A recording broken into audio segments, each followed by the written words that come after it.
Yeah, we're back. Yeah. Yeah.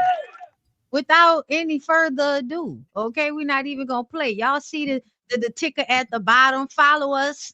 It'll be down there. Okay, look at the Yeah, screen. yeah. Follow us. Okay, it's down there for y'all. Instagram, TikTok, Twitter, because I refuse to call it X. Okay, Yeah, it's never that. it's Twitter. It'll always be Hmm. Twitter. Okay. Okay, we're happy to be back. It's been a minute. It I know we has. were supposed to be here Hmm. last week, but we had a lot going on, and it was just like, you know what? The freedom of doing your show on YouTube and doing it yourself is I can cancel it, girl. I can cancel it whenever I feel like it, and Okay. we can come back the following week and back Okay. to our left. All right. So we have a cute little show, ladies. How y'all been doing? Y'all good? Yeah. I'm great. I'm Little busy? great. It's been busy, but it's been good. I'm about to celebrate for my birthday this weekend. I'm gonna be outside. Uh, Yes. Come on celebrate outside. your birthday. Happy birthday, Necey. Oh my God. Okay, weren't you Thank 11? you. Mm-hmm. Huh? Aren't you 11? Of course, yes. Okay, Superior. listen. 11. Okay, Yes. numbers. Okay, look, Yeah. Hmm. girl, they matter. All right, so let's start this. Okay, so I have banners for this shit.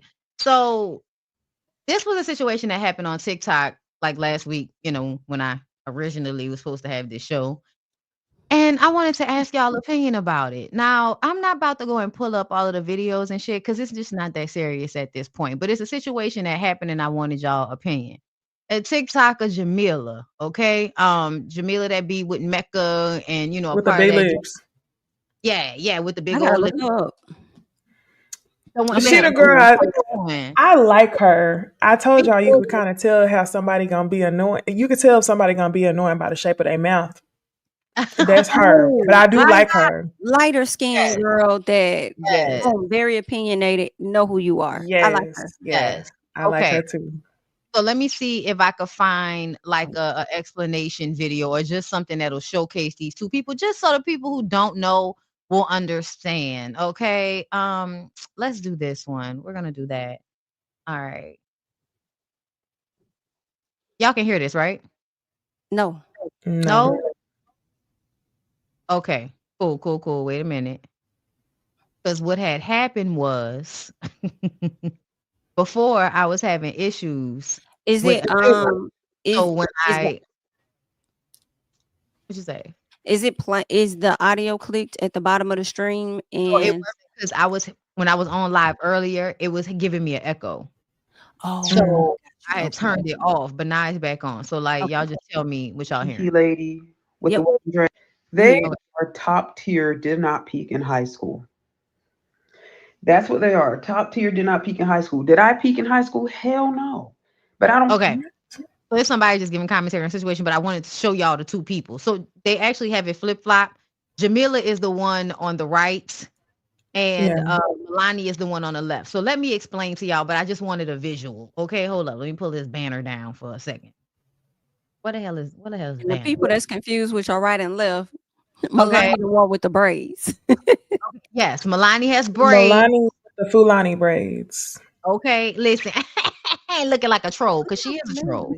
Okay, I never so seen Milani before. Yeah, let me me look her neither. up. I didn't know who she was, but apparently her and Jamila had a beef that happened back in the summertime. Jamila had a bad take about Jasmine Crockett, I believe, and everybody was on her ass. Okay, and this is one of the young women who was on her ass, but she took it really far. Like she was really going at Jamila, making it really personal.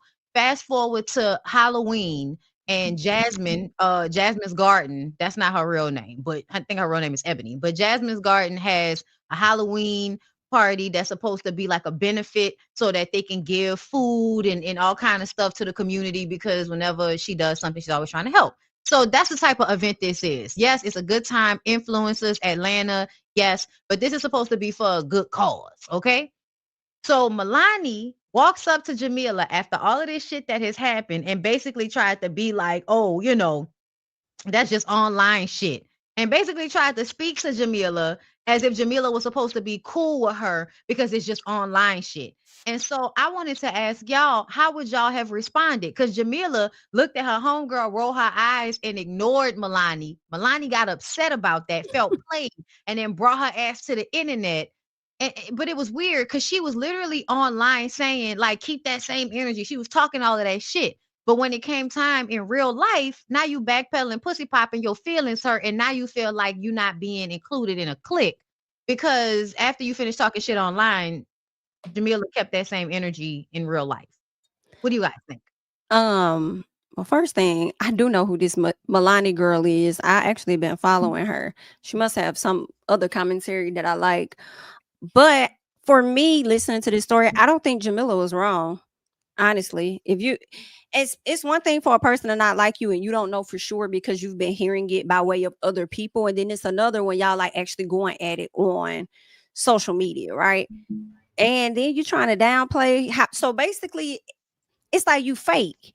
So if that wasn't real of what you was doing online, then you was over here pandering to an audience and you was doing the most for an audience. So then that's even more of a reason for me to not fuck with you. Like, I don't have to speak to you. So if you feel offended that she literally did what a lot of other people would have did, which is look at you, roll their eyes and go on about their business instead of like actually trying to come at you with that energy that you was with online, you got to just eat that. You got to eat that. I mean, you kind of did bring that on yourself. So if she don't want to fool with you, I don't see nothing wrong with it. More than that, I would say not only is she fake, but she's scary. So I can't even respect you, bitch. Like, there's no way you would talk shit about me online and then come with a whole different energy. It's not even about being fake. You scary. You don't want to say it with your chest. So yeah, I think Jamila really handled it with grace if all she did was ignore her, because I would have addressed her like, what's going on? What's good? And why is the energy different? It really would have gave like Brittany told Meredith, like, why are you even talking to me? Why are you Listen, talking to me? for real, Milani kept introducing herself as the chick who got 50K from beefing with Jamila. Like, girl. And yeah, and that was like the video I saw her after the fact. When I like clicked into this, it was Milani making a video about how everybody had responded to the video that she deleted right after the party. So she made a video bitching out, and then I think she put it on, friends only or some shit like that after everybody had gotten it. But she was like, listen, if I'm that girl this week, if I'm the one that got everybody upset, if I'm the one that everybody's talking about, then I can't help that. Okay, that's just how it is. And it's just like, girl, so you admitting that you basically doing all of this shit so you could get clout off of it, like making it a big deal so that you could get more attention off of Jamila's back. And I know that that's how social media works, but that's still some whack ass shit. She looks so different. I'm looking her up right now. She looks so different. She does. And when I saw it, I was like, oh, that's her. Because the photo looks so, yeah. It's her down here, right? Yeah. Mm-hmm. Okay, hold up. Let me see if I can find that video that I had saw. Let me see. So after me. Okay, yeah, no, that's not it. That's not it. I've been cracked. Okay. The girls were yesterday. I filled the file for the first time in a few days. She must be a virgin. I feel like she probably deleted a lot of those videos. I used to date a couple in a proper. Yeah, I feel like maybe she deleted the video. I hate to say. What is he doing there? Oh my god. Who's that? I've seen him before. Y'all talking about part 2. I done already moved on. What you mean? Why are you so familiar? This might mean because he's a TikToker as well.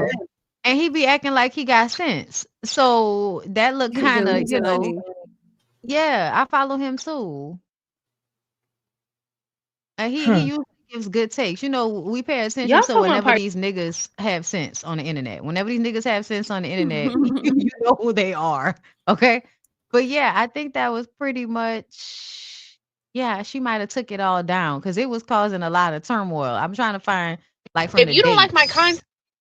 Did Jamila respond to her after she got online upset about everything? When she did. Girl, I was just trying to see. Hold up. Is your pussy properly prioritized in your life? Girl. So the internet personality, I could tell. Y'all talking about part 2? Is your pussy? Yeah. Girl, I got the grip. Yeah, she deleted the shit. Okay. Let me go see what Jamila got it on her page. She got an internet person. There needs to be a discourse. Yeah. Yeah. Now I noticed I even said I was like, people that make their lives, their social media, I don't follow them. You want to know who What is this? 2 days. Yeah, girl, let's go all the way down. Y'all who's be making 50 million contents a day. Hold up. Is this? So many people have texted me, DM'd me, tagged me in the trailer for the Michael. Okay, no. Why they got flex in them fucking comments looking like I hate when they post flex. That was a terrible Michael Jackson movie. I'm sorry, y'all. Okay, here we go. And a really hard lesson to learn from everybody who is new into developing a platform on social media. Some advice from me to you as a veteran. You know, I've been creating content since about 2011. The things that you do on the internet have real life consequences. The day will come as a content creator where you may face some level of backlash, dogpiling, criticism of yourself, your character, your platform. And trust me, I know it's not easy. And in those trying times, just remember how you built your platform in the first place and think about the place that you facilitate. And that should make it all make sense for you. Social media is such a great tool when used correctly. And I want to implore everybody out there who is looking to expand their content creator journey to understand that the same tool that can be used to build your platform up can be the same one to knock it back down. And a really hard lesson to learn from everybody who is. Yeah, okay. Trying to see. I've never seen her so serious before. Yeah, because they drugged the shit. Like, and like Deontay Kyle had gotten, made a video laughing at some point. Let me see. Oh, every year y'all get on here complaining. Yeah, nah, that's not it. Okay, that was pretty much it. I feel like the videos that might have been being made were, like taken down after it all kind of fizzled out. That's what I'm assuming. But I don't blame her if she did take them down. Honestly, I don't either. Please, like, why would you even keep that up there at the end of the day? Like I said, what I had to say. Yeah, I'm not with you. You won't get the moment from me. Okay. I find somebody else to play with. Okay. So with that, let's move on. Okay. All of us are real people. The internet is a real place for us because we're real people. Like we're not up here being other than ourselves. That's why I don't like that saying, like the internet is not a real place. Like jokingly, yes. But in real life, no, this shit is a real place. Like real place. I get my real money from it. The fuck? I know that's right. Okay. Very much it's a real place. Okay. So let's get into this. This was another TikTok topic that was all on the internet this week. Okay. And that's men weaponizing food, y'all. These niggas is out here and we all have to put a think piece to it, right? You have to put a think piece to it because if you don't put a think piece to it, then you don't know that it's a tactic that a lot of niggas use, right? Eating up all the goddamn food in the house. I can't wait to talk about this. I just read the whole thing. Okay, I'm about to play it. I don't want no man in my house eating up all the food either.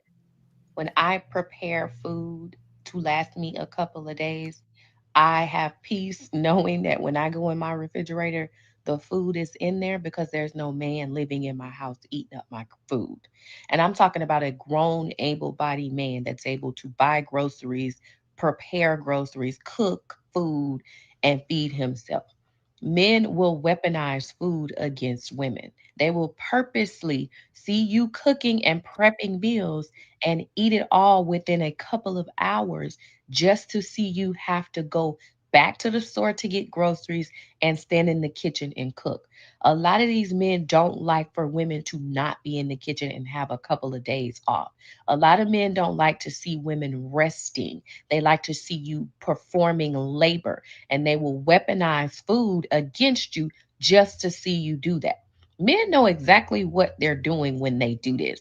And that's why I don't want no man living in my house. All right.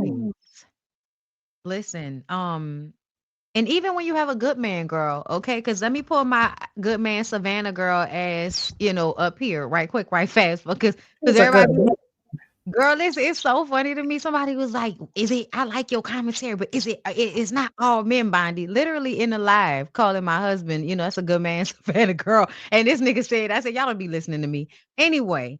But even with him, Lyric will only eat a lot of like the cookies and shit. Like, say I buy some cookies. If I don't make it to them cookies within a week, them fucking cookies is gone. Okay. And it's not that big of a deal at the end of the day because I'm just gonna be like, hey, nigga, order some more fucking cookies from the Instacart. You know what I'm saying? And that's what he gonna do. He gonna order some more cookies. But that's like the only thing I have to worry about him like actively. If it's some sweets in the house, that nigga gonna gobble them up. That's why we worried about his blood sugar levels right now. Okay. So that's just some light shit. It's not even that serious. I can't imagine how other niggas are weaponizing this against women. That's ridiculous. Okay, I'll say this. I don't know. That's diabolical for a man to eat up all the food just for you to be cooking ASAP. Very much. So I won't say that. I won't say the word weaponized, but I will say that in general, a lot of men are just trifling. They don't have the responsibility of having to cook. If they know you're gonna cook, they like, oh well, I'm gonna eat as much as I want to, and she gonna reload up later on. I don't think it's for the purpose of having a woman do extensive labor. But I did need to say there were two pivotal moments in a relationship when I knew it was not gonna work. Number one, two pivotal moments, and they had to do with food. Y'all might think they was like big deals. Number one, y'all know I love popcorn. I love popcorn so much that every year for my birthday, one of my friends, they order me Garrett's popcorn from Chicago, which is the caramel and the cheddar. And you got to have the mix. You got to mix the sweet and the savory. So I had that popcorn for one day. On the second day, I went into the pantry and all the cheddar was gone. All I had was caramel. I cried. And I was like, you know what? This person does not value me. I did. And then I was so serious. I was like, this person do not value me at all because this is crazy. This is my birthday popcorn. So then I was like, you know what? Maybe I'm overreacting. Maybe it was my period. It was the second time. I love butter pecan ice cream like most Black folks do. I go into the pantry. There's my butter pecan ice cream. No pecans. No pecans. They ate all the pecans out. Y'all, men are trifling, okay? And I just don't know if it has to do with them weaponizing it, but they're trifling and doggish, especially if they don't have to do the work, and I blame the mothers. I'm screaming. Okay. So then I have to say that the inconsiderateness is conscious. Like it's purposefully, I don't have to give a fuck. Likely. Because what I'm thinking about, honestly, are my brothers. Because I feel like that's the only time I really experienced that. And they didn't have to be considerate because my mama was going to always replenish it. So they didn't really care if I had something in there and I was going to eat it. They was going to eat it up. And I'm trying to think back to like my ex before my husband, which was like so much time in between. I can't recall. Maybe I blocked out a lot of stuff. I don't remember him being like that. But with my husband now, like, I don't really cook that much. Like, he really is the cooker, like, for majority of it. And sometimes I'll be like, I'm gonna make this tonight. Or sometimes I may find something that I like that I'm gonna cook, but primarily he's gonna cook. And then we don't really like the same type of sweets. But if he has a sweet tooth and I got something, then he might want it. But the reason why I'm bringing up my brothers is because they would eat my stuff so much. I literally will keep my stuff like near my side of the bed, like where I can like control like what my stuff is, right? But my husband don't really go over there. He just be like, "Hey, you got some more Starburst? You got some more this or that?" Yeah, but he won't just go over there and just take. So I don't know. I can't relate to that at this particular point, but I'm sure prior to, and I definitely have to blame my brothers. And listen, we keeping it light because, like, in general, we're really good at like, fuck nigga, let me go ahead and remove myself. Okay. Well, us three. Okay. But Heavy, listen, we move though. Don't we? But at the end of the day, this reminded me of the Snap shit because that was definitely some weaponizing of, oh, you bitches gonna need $40 dick again. And I was just like, wait a minute, sir. Like, what was that? well, when the SNAP benefits, Oh, yes. yeah, the SNAP benefits, and then all they have the men that was online talking about, I'm glad that Trump taking y'all money, y'all benefits from y'all. Now y'all gonna have to be nice to us again. And I'm like, why do men need to, like, it's so many men that I feel like do everything but get a better personality. It's like, I don't want a better personality, bitch. I want the entire ecosystem of the country to make you have to be with me. Like, that's insane. It's crazy. You're going to have to be nice to me again because you It's ain't the men got that have Snap. nothing to offer. The men that have nothing to offer wait for the downfall of a woman. They always do. They be the sneaky ass ones just waiting in the cut, just wanting to be your friend, waiting until you down and out over a breakup or they think you gonna one day get desperate enough for some dick. You know who you talking about right now? Grinding. You know who you talking about right now? You know who you talking about right now? Talking about Birdman, bitch. You talking about Birdman. Tony Braxton? Let's go there. Let's go there. Okay. So since we're talking about it, let's talk about the Braxtons. Let me pull it up. Because for me, I saw something today that I wanted to discuss. But I'm gonna tell y'all right now, when I'm looking at the situation, when she tells the story about her and Birdman, I feel like Birdman was always just waiting around until you needed money, until you needed somebody to come in and save you. And that's why the marriage has always seemed a little weird. Who said that? When was he dating Tamar? Oh, that's what we gotta talk about this. But y'all know she did that interview. Tony did an interview. She was like, he used to come to my shows. He's just been my really good friend for like 20 years. And it's like, no, girl, he was waiting in the wings for when you needed the financial savior to come along. And then he would come along and you would marry him and he would be able to say that I'm Birdman and I'm married to Tony Braxton. And I always wanted that for myself. And now I did it. I bought Tony Braxton. I'm just saying, like, niggas get money so they can buy hoes. That's how I go.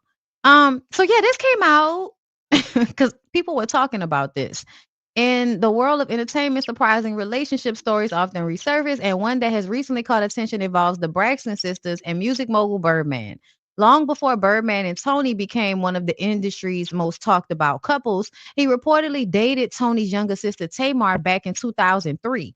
According to industry whispers and resurfaced interviews, Tamar and Birdman were romantically involved during the early 2000s, well before Tony's relationship with him began. At the time, Birdman was already one of hip hop's most powerful figures, co-founding Cash Money Records and shaping the careers of artists like Lil Wayne and Juvenile. Tamar, meanwhile, was still carving out her own path in music, preparing for the success that would come years later through her solo work and reality TV fame. Fast forward to 2016, fans were shocked when Tony Braxton and Birdman went public with their relationship. Despite the unexpected pairing, the two seemed deeply connected, often expressing, child, y'all lying right there.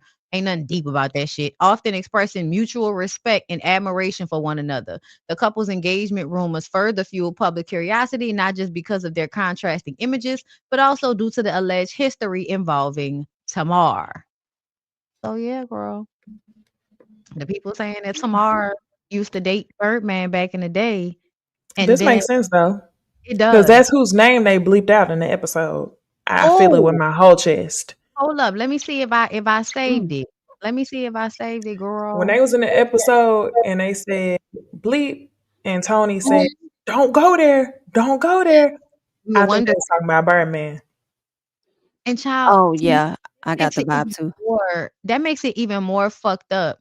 I got it. That makes it even more fucked up that Tawanda would throw that out there like that to make it seem as if Tamar is the snake one. When no, I didn't fuck her man. I was with him first, weird ass bitch. And then the fact that that's happening on Love and Hip Hop Miami too, girl. Why is it with the themes? Y'all notice it's always a reoccurring theme throughout the shows because Joy and Samantha are over there fighting over Trick. So Tony, we slept with them. Oh, A few times. Who? What man? What's the man? Don't play with me, Tawana. You Tamar, shut up. Yes, you did. You're a liar. Lie. Okay, That's a lie. You bitch. For Tawana to bring something up that happened in 1995, we're in 2025 right now. Help me understand. You don't want to go blow to blow with me because I know where all the bodies are buried, and I never exposed any of that information before. But I'm not going to be nobody's verbal punching bag anymore. I'm not doing that. Who's the man that I stole? Tony's. We slept with them. Oh, Okay. So apparently, I think this might be the man. I can't even see who that is. Yeah, that's why I was getting real close. Who is that? I don't know who that is. So, come to find out, Brian, their brother, sent the see. Okay, everybody's still talking about that. You know what's so weird? I feel like we were all saying that the brother sent the cease and desist. It was just that the sisters knew about it and they didn't give Tamar the heads up about it. That's what I thought we were all like understanding. I didn't realize that we didn't know that Brian was the one that sent it. And I'm also wondering, Was he? yeah, He said one to Ashley. So yeah, is that the daddy's? The daddy's? Because I thought he was a junior. The brother was a junior. Oh, him. I don't know. Michael. I think it is Michael Braxton Sr. And I think it is Michael Braxton Jr. So that's L.A. Reid little brother. Okay, but yeah, it's Michael. I don't know why I say Brian in the comments. They must have put that wrong. I was copying. I almost thought Trina sent it.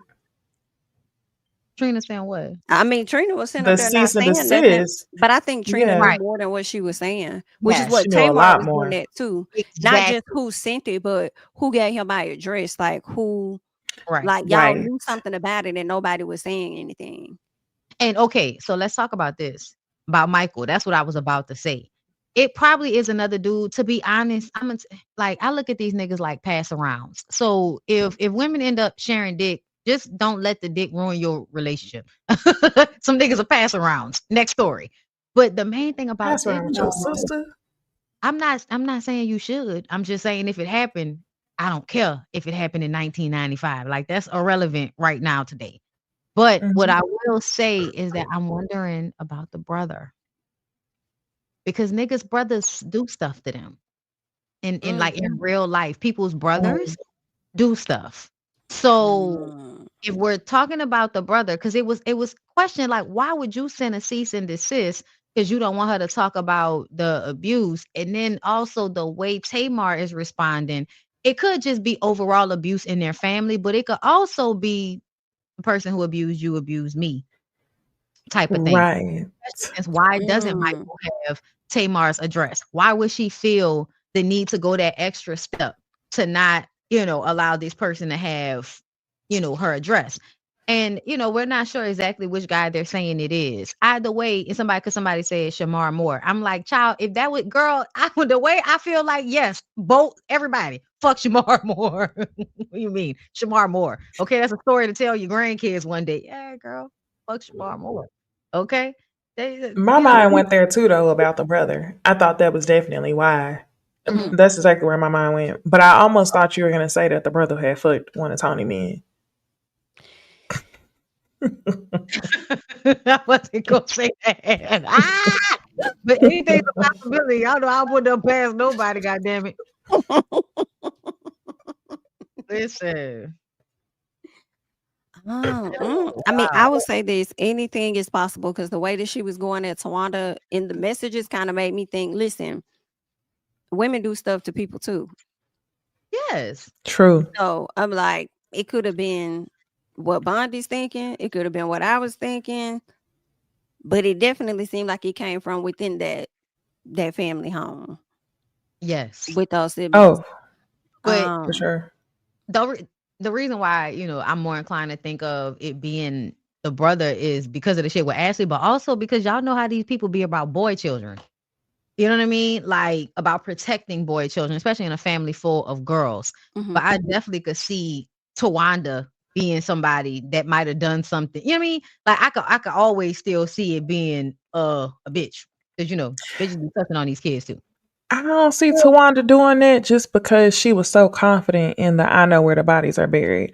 I think that Tawanda knows, the family knows about some sort of abuse that happened.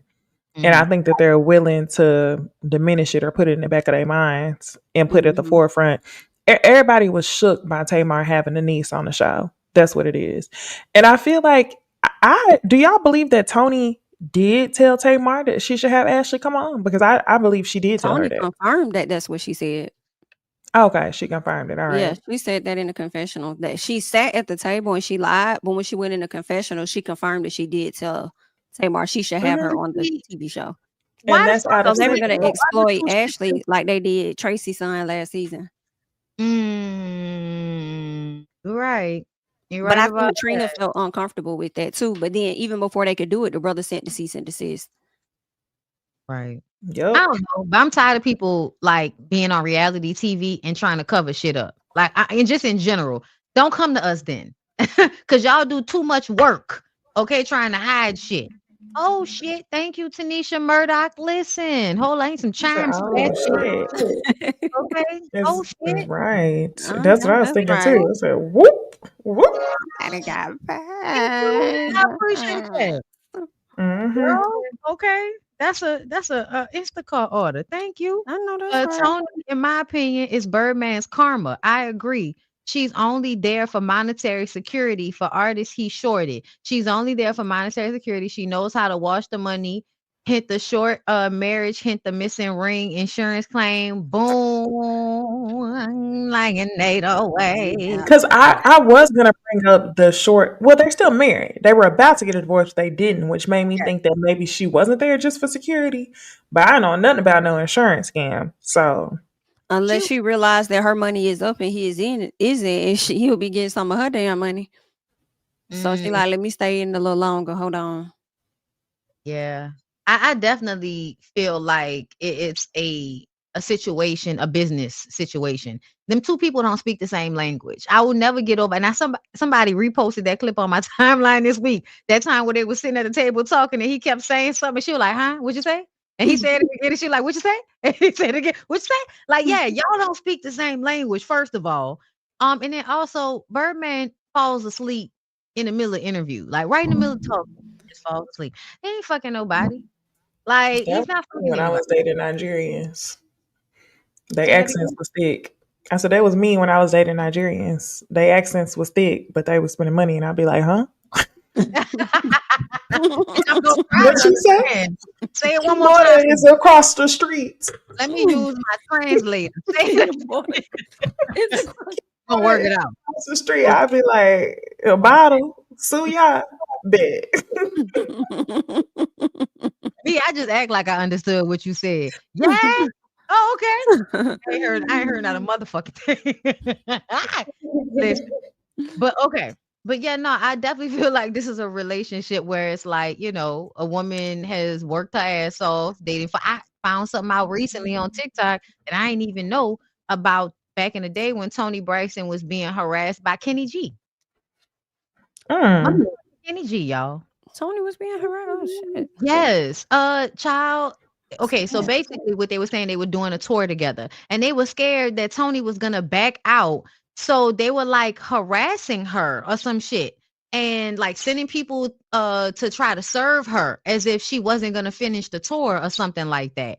It was weird as fuck. But it was like a lot of people fucking over her and the reason for why, you know, she didn't have any money, right? You sign up.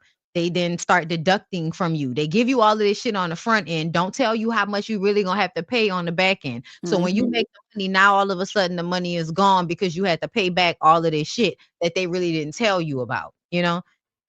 So that's, yeah, it's a lot of shit going on. Hold up. Yeah, the sax player, y'all, the fucking sax player. No, that's the same thought I had. I had to hop on Google like the white man. Yes, Kenny G. Because, like, you know, back then they had that same type of, you know, contemporary jazz thing. Her, Shantae Moore, like rest of the music they used to play in Dillard's back in the day. Okay. Kenny, it's Tony, you know what I mean? So yeah, like Tony got fucked over a lot, and then you put the family weight on top of it. And I'm gonna just tell you right now, I I understand it, but I also feel like you have got to keep that shit in check. Whenever families decide that they're going to, hinge their wagon onto one person, it makes that one person always make decisions with everybody else in mind. And then it keeps everybody else kind of pigeonholed. If the sisters weren't always, oh, Tony's going to make it happen for us, Tony's going to save us, they would have went out into the world and figured it out on their own. And they didn't. That's why Tamar kept saying, I don't want to be do-bop bopping my whole fucking life, because I don't want to be beholden to waiting on Tony Braxton to get a check. I want to go and make it happen for myself. That's the reason why I think Tony respects Tamar over the other sisters, because Tamar wasn't never really trying to come to her with her hand out. She wanted to rival the success. Right. And she never charged her for her services either, from what I heard. Right. Trina is not that successful. Let's be clear. Right. I felt some type of way on Tamar's behalf when they broke up the fight, and Trina says to Tony, "You are a superstar. You're a legend. You're a superstar." Basically, like, Tamar ain't shit. Mm-hmm. Don't fight with her. I was like, what? Yeah. I think it hit me when her sister was complaining at the event. Tony was telling her how stressed out she was and all of that. And because of, the Angie Stone situation happened where she didn't have her people that she needed with her. So she telling Trina how she's stressed out. And Trina's answer to Tony's stress is, "You're Tony Braxton. You're a living legend." And it's like, bitch, I'm losing my mind. And you over here talking about a damn living legend. I said, y'all are straight fans. Yeah, they don't relate to her like a person. They don't. No, not like a sister either. It's given very much how people say that Selena daddy is. How, like, everybody be like, "Oh, he won't let her rest in peace. They do this every couple of years and make some money." Like, where they almost utilize the stardom of the person to get where they need to get, and they prioritize that over the relationship with that person being your family. Bro, why we keep hearing shit from Reasonable Doubt? Like, this is the second time since we've been talking, I've been hearing Reasonable Doubt shit going on, and that's another thing. Yeah, I'm not 100% caught up yet. I'm watching. Okay. I haven't watched one tonight, but yeah, I caught up. Yeah, I'm caught up. Okay, I watched it, so the final episode. So I ain't gonna kill it for y'all, but it is definitely one of those. I kind of want to know. I ain't gonna lie. Can you just put it in the chat? Tell me who did it. I need to know. Can I kill it for everybody? Would everybody like me to kill it for them right quick? Because if y'all don't mind, I'm not. I'm gonna keep watching it. Wait, and then you gotta watch it anyway. But yeah, go ahead. If y'all don't want to watch, click off right now, and I'm gonna tell Necey. Okay. I still want to, because I'll still watch it. I just want to know if I'm right. It's the daddy. Wow. Wait, hold on. What daddy? His daddy. It's Ozzy's daddy. Oh, yeah. I never would have thought that. Why was he messing with the wife? No, he wasn't. And that's the only thing I'm gonna say. I'm not gonna give y'all nothing else, but I'm gonna just say it was the fucking daddy. Okay, and then who was dead in the bedroom? Her mama or her daddy? What you mean? Jax. Oh, I'm not gonna tell you that. I'm not gonna tell you that. You gotta watch that part on your own. But it was the daddy. Okay.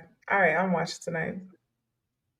But it was definitely like everybody prioritizing themselves over like the artist. And the artist is still a person. The artist is still, a kid, you know what I'm saying? A teenager, you know what I mean? All of that shit. And I definitely feel like as parents, and let's switch, take it back. Jami, come back. Switch it back to the Braxtons. Is Evelyn and the way she raised her daughters to kind of also have this reverence for Tony that I think made, you know what I'm saying? Like it added to Tony feeling more responsible. It added to the sisters putting her on a pedestal instead of seeing her as a real person, because the mama was probably always, bigging up Tony in that way. And I think that's because it was a reflection of the mama success for her. You didn't have shit else. So this was a reflection of your success, that you're Tony Braxton's mama. And not even just that you're the mama, but that you was the one that led them in singing. So yeah, I think that it definitely was given. Everybody has put their dreams and their life on Tony's back. And it's just unfair. And it's unfair to everybody. It's unfair to them individually. And then it's unfair to to Tony. You know, I ain't gonna hold you. That's what makes me be like, having that many kids is irresponsible. I'm not gonna hold you. It is so hard to balance relations and like just those dynamics. I mean, I couldn't do it. I could not do it. Yeah. And it's aggravating too, because it's because of religion. Like, it's because of religion. Like, you could have not. Niggas had the rhythm method, but also they multiply. My grandma had 14 kids. My daddy wanted 14. But I feel like that's different because she had 3 sets of twins for one, and also for two, the age gaps are so wide. It's like you have, different sets versus like when you have all of them in one. Yeah. I don't know. Like, for me, I don't never want to hear about what a man wants when it comes to kids. Like, I hate to say it like that, but I do not want to hear about it because it always feels like you only feel that way because you are not actually having to go through it yourself. Because it's not your body. It's not something that's going to affect you. You have high ground feeling about it, which doesn't match the amount of niggas that, skate out on their responsibilities. Like, the way men talk about women having babies and all of it. It's like, we know that if it was y'all would not feel this way. Like, we know this. I saw a TikTok and it said, if you ask a man how many kids he wants to have, and if they say more than 2, that means they're not going to be that involved. More than 2 or 3. I think they said more than 3. They're not going to be that involved. If they say, I don't care as however many my wife wants, then they plan on being hands-on. And I truly do believe that. Because the men that want a football team, they just want carbon copies, bragging rights. Yeah, like, oh, my dick work. And it's like, dude, can you just like, go to therapy or just go be a whore to prove that your dick work? But we don't have to bring children into the world for that. Like, let's not. Go, sell some sperm for a medium-sized pizza. Listen. While you scroll through sperm banks. Come on. Have you been watching Married at First Sight, Necey? I haven't. No. You haven't? Have you been watching it, Bondy? That made me think about it. Say what? I said I saw the advertisement for it, but I hadn't got into it. It's not bad. I think they got better couples this season, but it's this one guy, Derek, who I think goes well with his partner Megan, but he wants 3 kids, and she's kind of okay with one, and she's a little anxious, and he's trying to talk. He talks about talking his wife into having 3 kids. I said I could see him convincing her of that. And I also had that same thought that Necey had, like, you want this a lot. She's a little hesitant. Yeah, how involved you really gonna be once she had that 3rd child, because she's afraid of birth and stuff, but it don't matter. They done already got pregnant within a month of being together. Wow. She froze her eggs, which was interesting, but she got pregnant the natural way with him after being married for a month. So she got pregnant on the show. On the show. Yeah, that's the first time that happened, I think. Because usually when testosterone pills, or maybe this the first time somebody admitting to it on the show. I don't. Because a lot of them get pregnant after the show when they agree, but on the show, I've never seen that before. And it was interesting because she only wanted 1, but then as you watched them talk, she was like, "Oh my God, you want 3? That means we need to get started now." But you're also saying that you're afraid to have multiple kids. So I'm like, well, hopefully it works out though. Yeah, I hope when so. you get the 3rd one. I'm gonna just say somebody. Go ahead. I was just gonna say, best advice somebody ever gave in general, it wasn't to me specific. I was at a friend's bachelorette party. Was have as many kids as you can take care of on your own.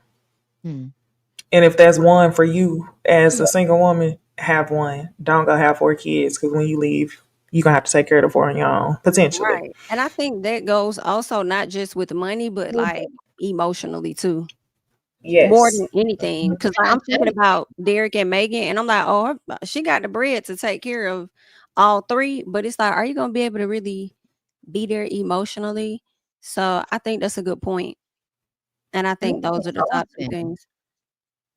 Like having all of those all of those kids is like all of those little emotions, like all of those little people to have to like check in with and make sure that they're okay. I feel like when people be having a lot of kids, like kids be falling through the cracks because y'all like automatically in your mind, like when you have that amount of kids, like 4 or 5 kids, you assign who needs me more than the other. And then once you assign who needs me more than the other, that means there's going to be a child that is going to grow up with the mentality of they not worrying about me because I'm not acting out. So I'm going to miss out on the same amount of affection or whatever because there's so many of us and I'm not the one making a problem. And that's going to be, a thing. That's why, Cardi B's and I'm talking that shit. I'm like, okay, bitch, these kids ain't old enough yet. Okay, because everybody won't call themselves, I'm a great mom. It's like, just wait. Can we just wait? Because sometimes I don't know. Just because you buy your kid shit don't mean you a good mom, ho. But anyway, moving on to the next topic, because I got shit for us to get into. Okay. Yeah. You only get hurt by fake good girls. I just, niggas say dumb shit. Let's oblige. You ain't never been hurt by a hoe. You always get hurt by them fake good girls. I beg to differ. No, as a hoe, bitch. If I'm hurt by you, I'm just stupid. I bet you hoeing. So I bet you hoeing. You's a hoe. How am I hurt? You feel like a man can't fall in love with a hoe? Because I know it don't matter if I fell in love, but I'm gonna check myself. When I do get hurt, I'm gonna check myself like this is expected. This is a hoe. But a woman that say I can count on 2 fingers how many niggas I slept with and did that type of bitch, that shit'll crush you. I hate that it's a whole bunch of women in the background laughing at this nigga. You hoes, you hoes is pathetic. Yeah. A nigga ain't never been hurt by a hoe. You always get hurt by them fake good girls. I beg to differ. No, as a hoe, bitch. If I'm hurt by you, I'm just stupid. I bet you. Yeah. Okay, so I don't know why everybody is so obsessed with categorizing women as fake good girls and hoes, but to me it sounds like you just trying to find a way. Everybody's trying to find a way to get around being emotional in relationships. Like everybody is like, to me it sounds like you want to get into a relationship with somebody who you believe is stupid or immature so that you can feel safer because you know more than her. But if you get with a woman that's a hoe, you may very much, you calling her a hoe, whatever the fuck that means, suck a dick. Really, what it means is you'll assign the woman the whole moniker to remind yourself to never like actually emotionally invest in the relationship. And that's a way to try to keep yourself from being hurt in the dynamic. But to me, it's kind of like, it's scary. Like, you're a punk. You so scared of getting hurt by a woman that you have to keep trying to find ways to dominate them to ensure that your feelings don't get hurt. That's what that sounds like to me. I'm confused on. I want to know what would make her a hoe. Because she not gonna let you sit up here and play her ass like you would play one of the fake good girls. She not gonna let you run the numbers on her like you will run numbers on the fake good girl. And who said the fake good girl was a good one? And that's what I'm trying to figure out. Like, if you getting hurt by both, then I feel like that's self-reflection for yourself, and you trying to put it off on other folks. Like, projecting. He sounds so stupid at his big grown grandpapa age. Speaking of, why you messing with these young? Because when I hear that, I feel like they don't really call a lot of older women hoes.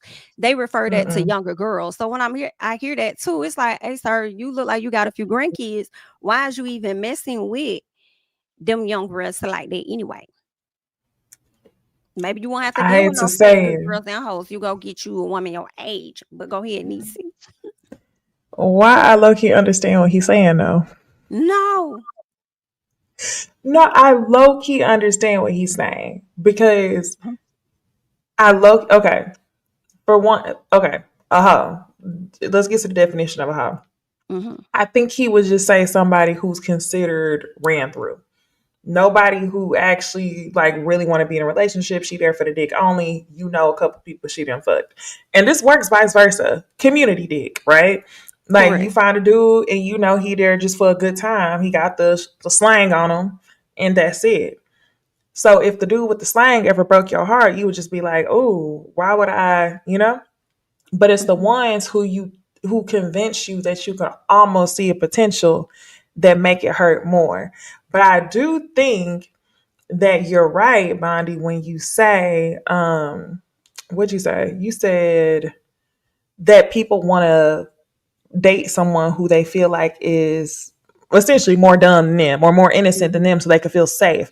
I do think that that's a problem on today's landscape. A lot of people want to feel like they got the upper hand because it's like, oh, if I do decide to do right, I know that I could take you with me versus being the one who gets hurt in the end. So yeah, and then Jami, you brought up a good point too when you mentioned like he's too old to be talking about hoes versus good girls. That's a whole epidemic. Men, I swear, their dating and love life is stunted at the age where they first got played by the girl who they thought they was in love with. So it literally be men out here that's like 40 years old, but they still talking about their first heartbreak when they was like 17. So I think it's problematic and it's layers, but I do understand where he's coming from in a sense. I kind of don't. I mean, I see what you're saying, but I guess it depends on the person too, because I feel like also with men, you just gotta also expect. I'm not even gonna say expect, because I mean, the outcome for niggas just don't be right all the time, and most of them niggas be on some other shit. So it's crazy how you may have to enter, even though you want something real, you still gotta enter the situation on some. This nigga probably gonna fuck up. Like, I don't think a community dick is gonna hurt you less than a regular nigga. You know what I'm saying? Community dick may hurt you even more, because a lot of times when women are single, they just want to be with somebody. So when you get hurt, you hurt either way it goes. So I feel like that's the same thing with, like, while he talking, it's like hurt is hurt. While you talking about a hoe is a hoe, hurt is hurt. You gonna act like for like a nigga, like, yeah, this shit ain't even fade me. She was a whole dog, so I don't even care about, like, nigga, you hurt. Like, either way, it's like, the embarrassment. Hurt either way. Yeah. It's the embarrassment from it, because like you said, hurt is hurt, but it's the embarrassment from, damn, I really got my heart broke by community dick versus Which means in your head, or not yours, but I'm just saying, like, in general, in a person's head, they're like, well, shit, I should have known better, because shit, that's community dick. So yeah, you're embarrassed, but at the same time, I should have known better, because what are the ops, or what is the track record for the niggas? And I'm tired of this ran through conversation, because I feel like everybody's being ridiculous at this point. Like, that shit not even cute when you a teenager or when you in your early 20s. We are human beings. Everybody has body parts. Everybody likes sex. Everybody's an adult, which means the older you get, the more you live, the more sex you have. That's just life. And as long as you are getting your STD panels and you're making sure you're taking care of your sexual health, I don't understand why everybody's so focused. Oh, she's ran through. Nobody is more ran through than a nigga. Nobody's dick has been in the most oblong places than a man with a penis. Okay. Y'all put them in pies, in walls, in strangers. Y'all put them in turkeys. Y'all put them in animals. Y'all put them in men and women. Y'all put them in the front and in the back, and then go back in the front and give people STIs and shit. So at the end of the day, I am tired of hearing from men about women being ran through, because nobody is as crunchy, funky, and dirty as somebody with dick. Okay? I'm just really over it. I see it on the flip side. That's why I said I see where he's coming from. When I heard what he said, I flipped it, because I thought of someone specific. No, I mean, at the end of the day, the logic is there, but the logic is only there when you're thinking about somebody that is actually being honest, right? Like, if a woman, the way he explains it with a woman, the women are being honest. I'm a fake good girl, or I'm a hoe. Bitches is presenting themselves however they presenting themselves, right? So if the woman is a hoe, she presenting herself as a hoe. You know what I mean? You, on the other hand, are acting like you're a good guy, or like you want something serious, or that you're going to respect the woman if she acts a certain way. You're not going to respect her just because she has a small body count. You're not going to respect her just because you don't care. Not be a hoe. You're going to disrespect her anyway. And I have the perfect example. Okay. Right here. Kevin Gates was just online screaming into his cell phone because there's nothing he enjoys more than to troll and get validation from other men, because I believe the nigga is, I believe the nigga like gay. Dick. Yeah. Yeah. I think he likes it. I'm just You're not wrong. So this was him, and this is another reason why I think the nigga is gay. Why are you always getting on live after you finish fucking somebody? Oh.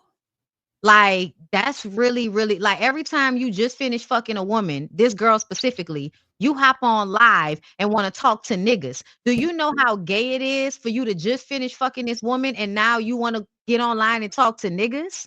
That's gay. That means you was thinking about them niggas the whole time you was fucking her. You was fucking her and thinking, I can't wait till I can get on live and tell all the niggas how I fuck this girl. They gonna like me after they see this one. Like, oh, weird ass. Y'all want to see me miserable. Y'all want to see me with Rasputia. That's what y'all want to see. Nigga, you are Rasputia. Who is that? I don't know who He Rasputia said, is. how I get in it? Like, that's so weird. Y'all want me to be Norbit. You know what y'all? Hey, Norbit. We say the best for you. Turkey ass. She's on drugs. Man, I just be laughing at that shit because that shit be funny, baby. Yeah. Oh, well, Like, yeah, all of a sudden, women his age, now that his wife has divorced him and Brittany decided she can do better by her fucking self, now you don't want women your age. Now you want a young girl. You've been dating women your age this whole fucking time. That's crazy. I wanted to respond to something in the comments. Bondy, he is on the spectrum, not gay. Shut up, Brandon. Gay is a spectrum. What? Like, gay is an umbrella. It's an umbrella term. I know everybody forgets this because we are no longer in like the 90s and the early 2000s where things were more simple. No, we have to like always explain things so fucking to a T. I have to be surgical about everything I say. Gay is a umbrella term. Gay, it encompasses every fucking body, okay? And when I say gay, I mean he like dick. That's it. That's all. He like dick. It's given very much. He remind me of my ex-boyfriend from high school in my first year of college. Also, I question the sexuality of most niggas that color they hair and their beards. I know y'all don't want me to do that, but that's the truth. I stand beside you. The ones that are overly freaked out as well.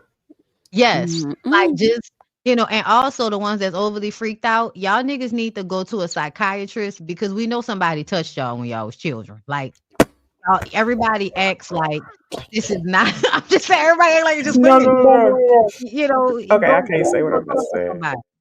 You don't want to say it? Okay, go talk to somebody. Why? Okay, but so because we about to say some shit we shouldn't say because I've already said something too much. Let's go ahead and move on. Y'all, let's get into Kayla Nicole.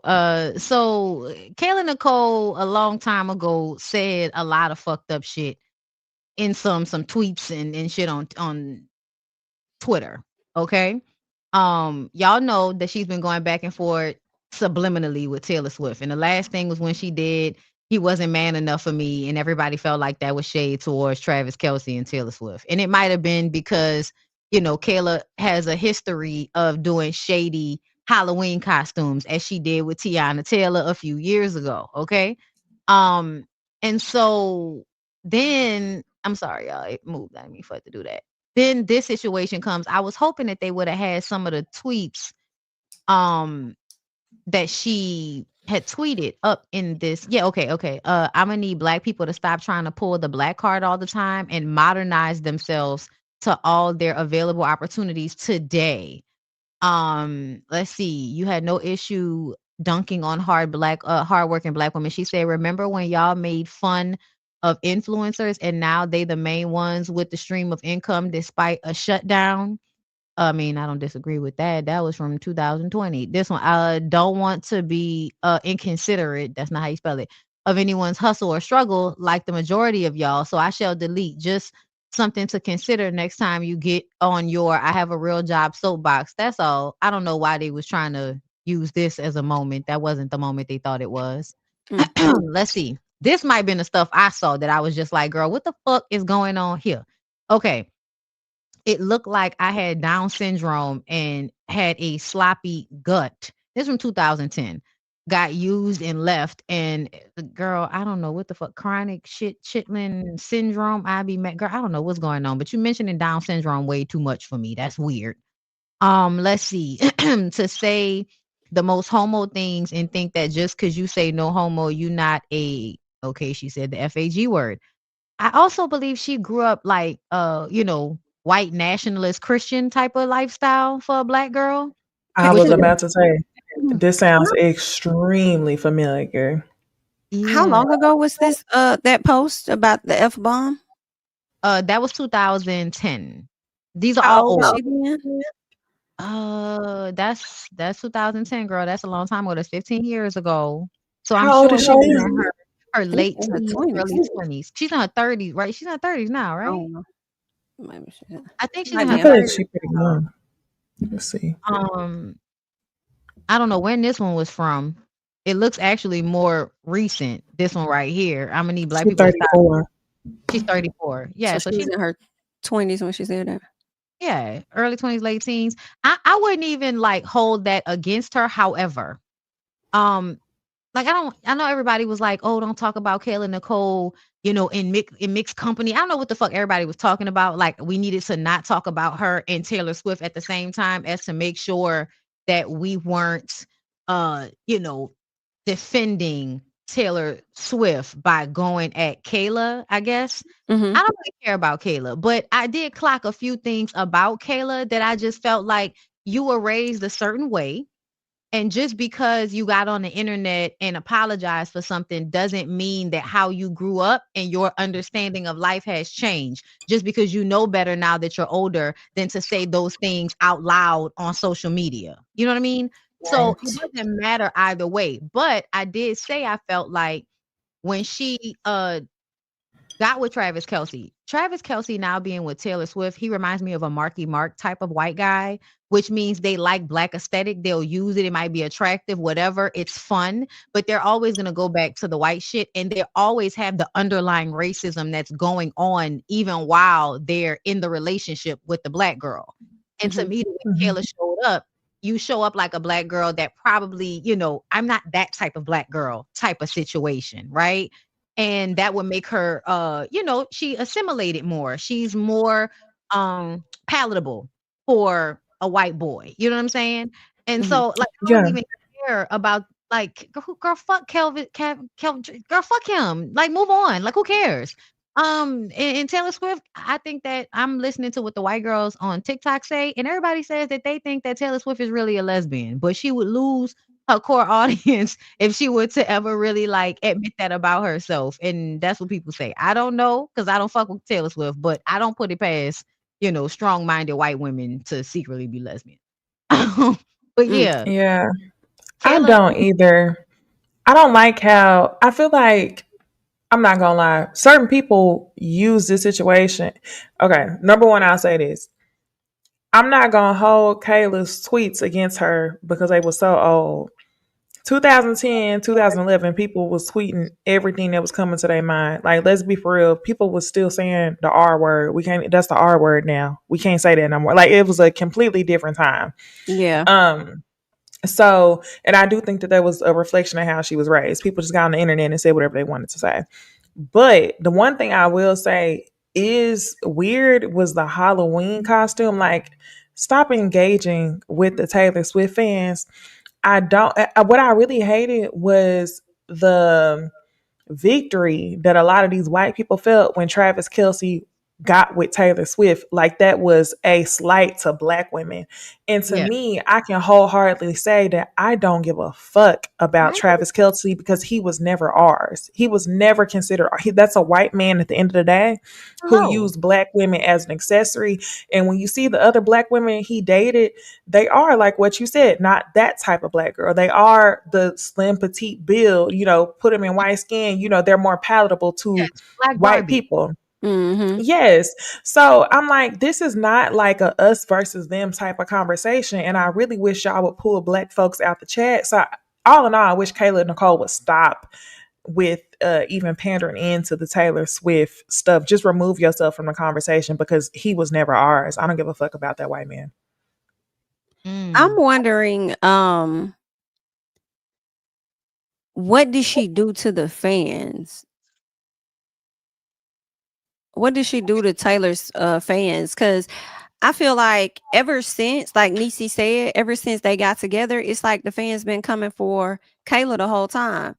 Taylor decides to throw shade at this girl on her album and think that the girl's not supposed to respond, who technically did respond, because what if she was just going to dress up like Toni Braxton anyway? Right. And she did it just for fun. That's one thing I hate about today's fan base is so bad. They will take something and create it into what it is that they want it to be. And I feel she like did it on purpose though, Jami. She did? For facts, because she had a video. So Taylor Swift had lyrics in a song that said, "I'm not a savage, I'm not a bad bitch." And everybody took it as her sliding Kayla Nicole specifically. Right after that, Kayla Nicole made a TikTok video with her friend with the lyrics to a song, and it was like, "If you not my bitch, and you just a bitch that's in the way." And that was a slight to Taylor Swift. Then she came back for Halloween with this. Like, all of these things are too tied into I already had that man. So I gotta be real with you. She is participating in the foolishness. I don't think it's just the fans. And I get that, but I also feel like, and again, even if she was just doing it because she wanted to dress up like Toni Braxton and she didn't say nothing else to y'all, I feel like, or not y'all, but she didn't say anything else to the fans. It's like y'all got mad that she didn't interact with y'all anymore. She just dropped what she had to say, or she just dropped her "he wasn't man enough for me," that y'all decided to go and dig into her comments to find something. And that's the part that I hate about the fan bases. Y'all went and dug. Now, had she went and dug up something that Taylor Swift did, all hell would damn break loose. And now they'll put her in a position, because now, once again, they feel like, I guess this is another slight to black women. Yeah, we got her to apologize, as if Kayla represents all black women. We socked it to her. You'll never try Miss Taylor like that again. Like, these fan bases are just so weird to me. Let me read her her apology. She says, "I want to take a moment to sincerely apologize for the hurtful tweets I posted so many years ago. Seeing them resurface last week has been incredibly difficult, and reading them now, I'm ashamed that I ever thought or spoke that way. They were very ignorant, hurtful, and completely wrong. The woman I am today would never use those words or express those kinds of views.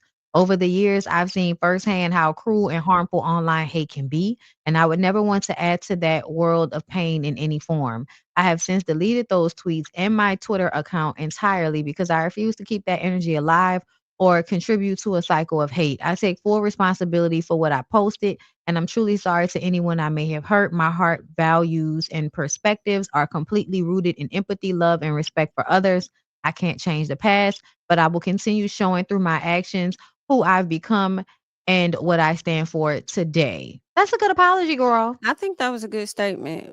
That was good. I like that. I agree. I just want to be clear that, like, on my side of it, I am going to critique, like, Kayla and how she's moving, yes. But this wasn't like a moment of that. It tracks because of the way I've seen her move in recent times. Like, just little certain things that make me feel like you would probably be the type of black girl that feels like, I'm not that type of black girl type of thing, and it's a Tiana thing, first of all, which even back then I defended her because I was like, it's not that big of a deal. It's a Halloween costume, y'all. But then when she did the Toni thing this time, I was like, oh, my girl really liked the, kind of play into it a little bit. Not mad about it. Not mad about it. Get your check, get your engagement. Yeah. Yes. I'm not mad about it at all. But yeah, like it's not, to me, it's not that big of a deal. Like it's old tweets. It also tracks. And that's it. Like, it's just not that big of a deal. Who fucking cares? Like, again, fuck Calvin, whatever the fuck the boy name is. And I wanted to respond, who said he switched up. Y'all think because people date black women and they grow up in a diverse city that they're not still racist underneath it. And when I say that, I believe that subconsciously all white people have racism, and they have to, like, really make a concerted effort to not be that way. But if they're not making a concerted effort to not be that way, they are going to fall into the pitfalls of that. And just because somebody fucks black women, it does not mean that they aren't like that, because essentially so did slave masters. Slave masters fucked a whole bunch of black women so that they could have more slaves and wanted to be in relationships with some of them too. Did that keep them from enslaving people? No. So I just And it's want to, also in rebellion. you It's in know, rebellion. Stop being tools, black women, to these white men who want to use you as methods to rebel against their racist ass parents. yes. And that's another thing, child, because you know the women be doing that shit too. Okay, they always want to go fuck on somebody black so that they can make their fucking parents upset about something. Okay, listen. Okay, Tim, whoever the fuck, whatever the name is, Johnny, Karen, Kim, get out of here with the shit. Speaking Kim, you guys, I want to talk about Kim K right quick and the show All's Fair. All right. First of all, All's Fair is Necey's show. I want to be clear about that. It's Necey's show. It's Necey's show, and that is how I am seeing it. Yes, all of you other people are on Oh, you there. talking about Necey Nash? I thought you was talking about me. Not you. I was like, why is it my show? Not you, girl. Necey Nash. My bad. It's Necey Nash's show, as far as I'm concerned, especially after this last episode. Okay, but Kim Kardashian did two things this past week. So first of all, she failed the bar again. And I didn't even realize that she has not actually gone to any type of schooling whatsoever, but keeps trying to pass the bar. And I know everybody likes Kim because she has a good personality and the family is personable and all of that. But the way you move is very indicative of how you actually are to me. First of all, y'all are like MAGA Republicans, and I'm not getting off of that for one. So give a fuck how nice you come off. Number two, you can't fucking act. You can't emote. Your face doesn't move and you don't know how to emote in your vocals. So you stay at the same tone no matter what. I don't care if the character was written for Kim Kardashian's personality. She is not an actress. On reality TV, that's fine. But on a show, on scripted TV, you're supposed to emote. Your face is supposed to move. You're supposed to have emotions, bitch. And so she's not good at that. And I'm mad that because her family has money, they can buy into a role that they really should not have. And she should have been like a background character, and somebody who actually could act should have been given that, head role. But again, Necey, Glenn, Naomi Watts, Sarah. Sarah Paulson is kicking ass. Okay. And if What's she her had color face don't move either though. Glenn Close. She old. It don't matter. She got a lot of filler and a lot of Botox. Yeah, she got a lot. That's true. She do. She was struggling to react at that table with Sarah Paulson. She was struggling to get that reaction out. That last scene with Necey on this last episode, the way she was just standing there, I was like, Glenn. But I also feel like Glenn is an old white woman, so I already see whatever's going on behind the eyes. I can see it, Glenn. Don't worry about it. Not Glenn still giving more than Kim. She is. This is literally Claus. Don't y'all feel like this is Claus? It is very similar to me. It's been a minute. I feel like it was written for Necey Nash. Like a mature Claus? Necey Nash, yeah, this is Claus, but legal version. I definitely feel like, it has that vibe. The colors, the clothes, like the aesthetic of it, the kind of campy type of vibe to it. But I actually like it. I like the storylines. I like the girl power shit. I like the looks. I love Necey Nash in her relationship with the 3 sons and all of that. Like, I love all of that. I hate Kim Kardashian with that stiff ass flip, and I'm tired of them doing it. I'm like, it doesn't work. Why is the flip stiff? Flips should not be stiff. They should move. Her flip was stiff, and it worked on my nerves. And then did y'all see that suit that she had on with the ass out at the top? Yes, I saw it. When she turned and walked away, let me see if I can find it, girl. But her ass was like completely out. Like I was just like, oh my God, why is this? She really just there to give a lot of looks. Like any scenes with her is always look. Her walking through a frame and then she talk a little bit. Yes, it's cool though. It's cool. Her acting with Tiana Taylor isn't that great either. It makes Tiana Taylor look like she's not that great of an actress either. I don't really like their scenes together, and sometimes it could be the director too and how they want you to show up on camera. But Sarah is chewing the people up. I think Necey Nash is doing a great job. She really did a good job this last episode. I haven't been crazy about her interactions with her sons at all. I do feel like they could do a better job with their acting. Even when she came home and told them what happened to her, the reaction did not give genuine at all. She wore that one. I don't even remember this one. Yes, girl. Because this is how it looked in the front. So we couldn't really see it, but it was like the side and like a lower shot. So when she turned around, we could actually see it. And I'm like, no fucking lawyer would actually wear that. And I'm annoyed that they let you wear that on this show because no lawyer would ever fucking wear that. I'm low-key here for it though. She must have not had any trials that day. But if I was a lawyer and I made as much money as what they try to make it seem like on the show, that's the type of shit I would wear to the office. Because that's what I'm wondering, if she's about breaking the rules and stuff. Like, I own my shit, so I can come in here however I want to. We both women. Right. I'm sorry, what? Let's rewind this. Necey, you what? Yeah, I mean, like that? Yes. Based on like her character, their success, owning their own business, you could do whatever the fuck you want to do. Outside of being able to do what you want to do, that look good to you? That's what I'm like, yeah, pull it back up. I thought it was cute. I'm not even gonna lie. They look cute on Kim. Yeah, I'm not even gonna lie. It's a little cute. It's another picture I saw where it didn't look good though.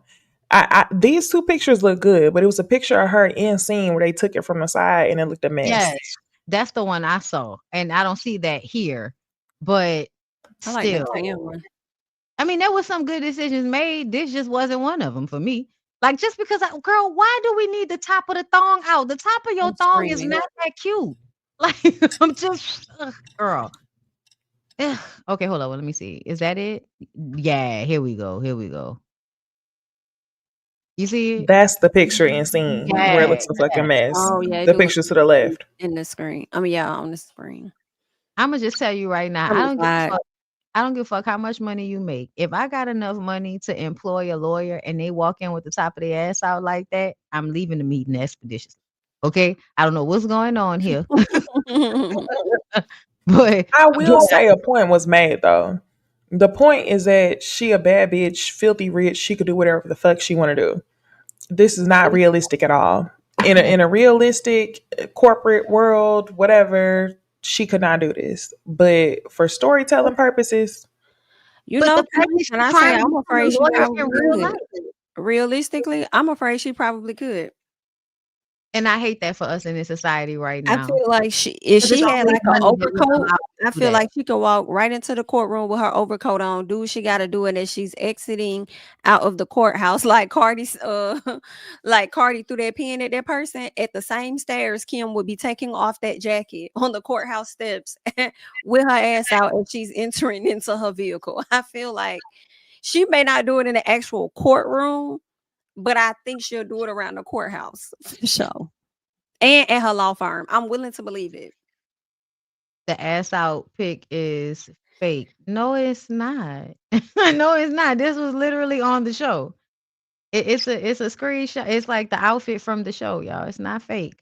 Why would it be fake? Anyway, you've had to stand up all day, right?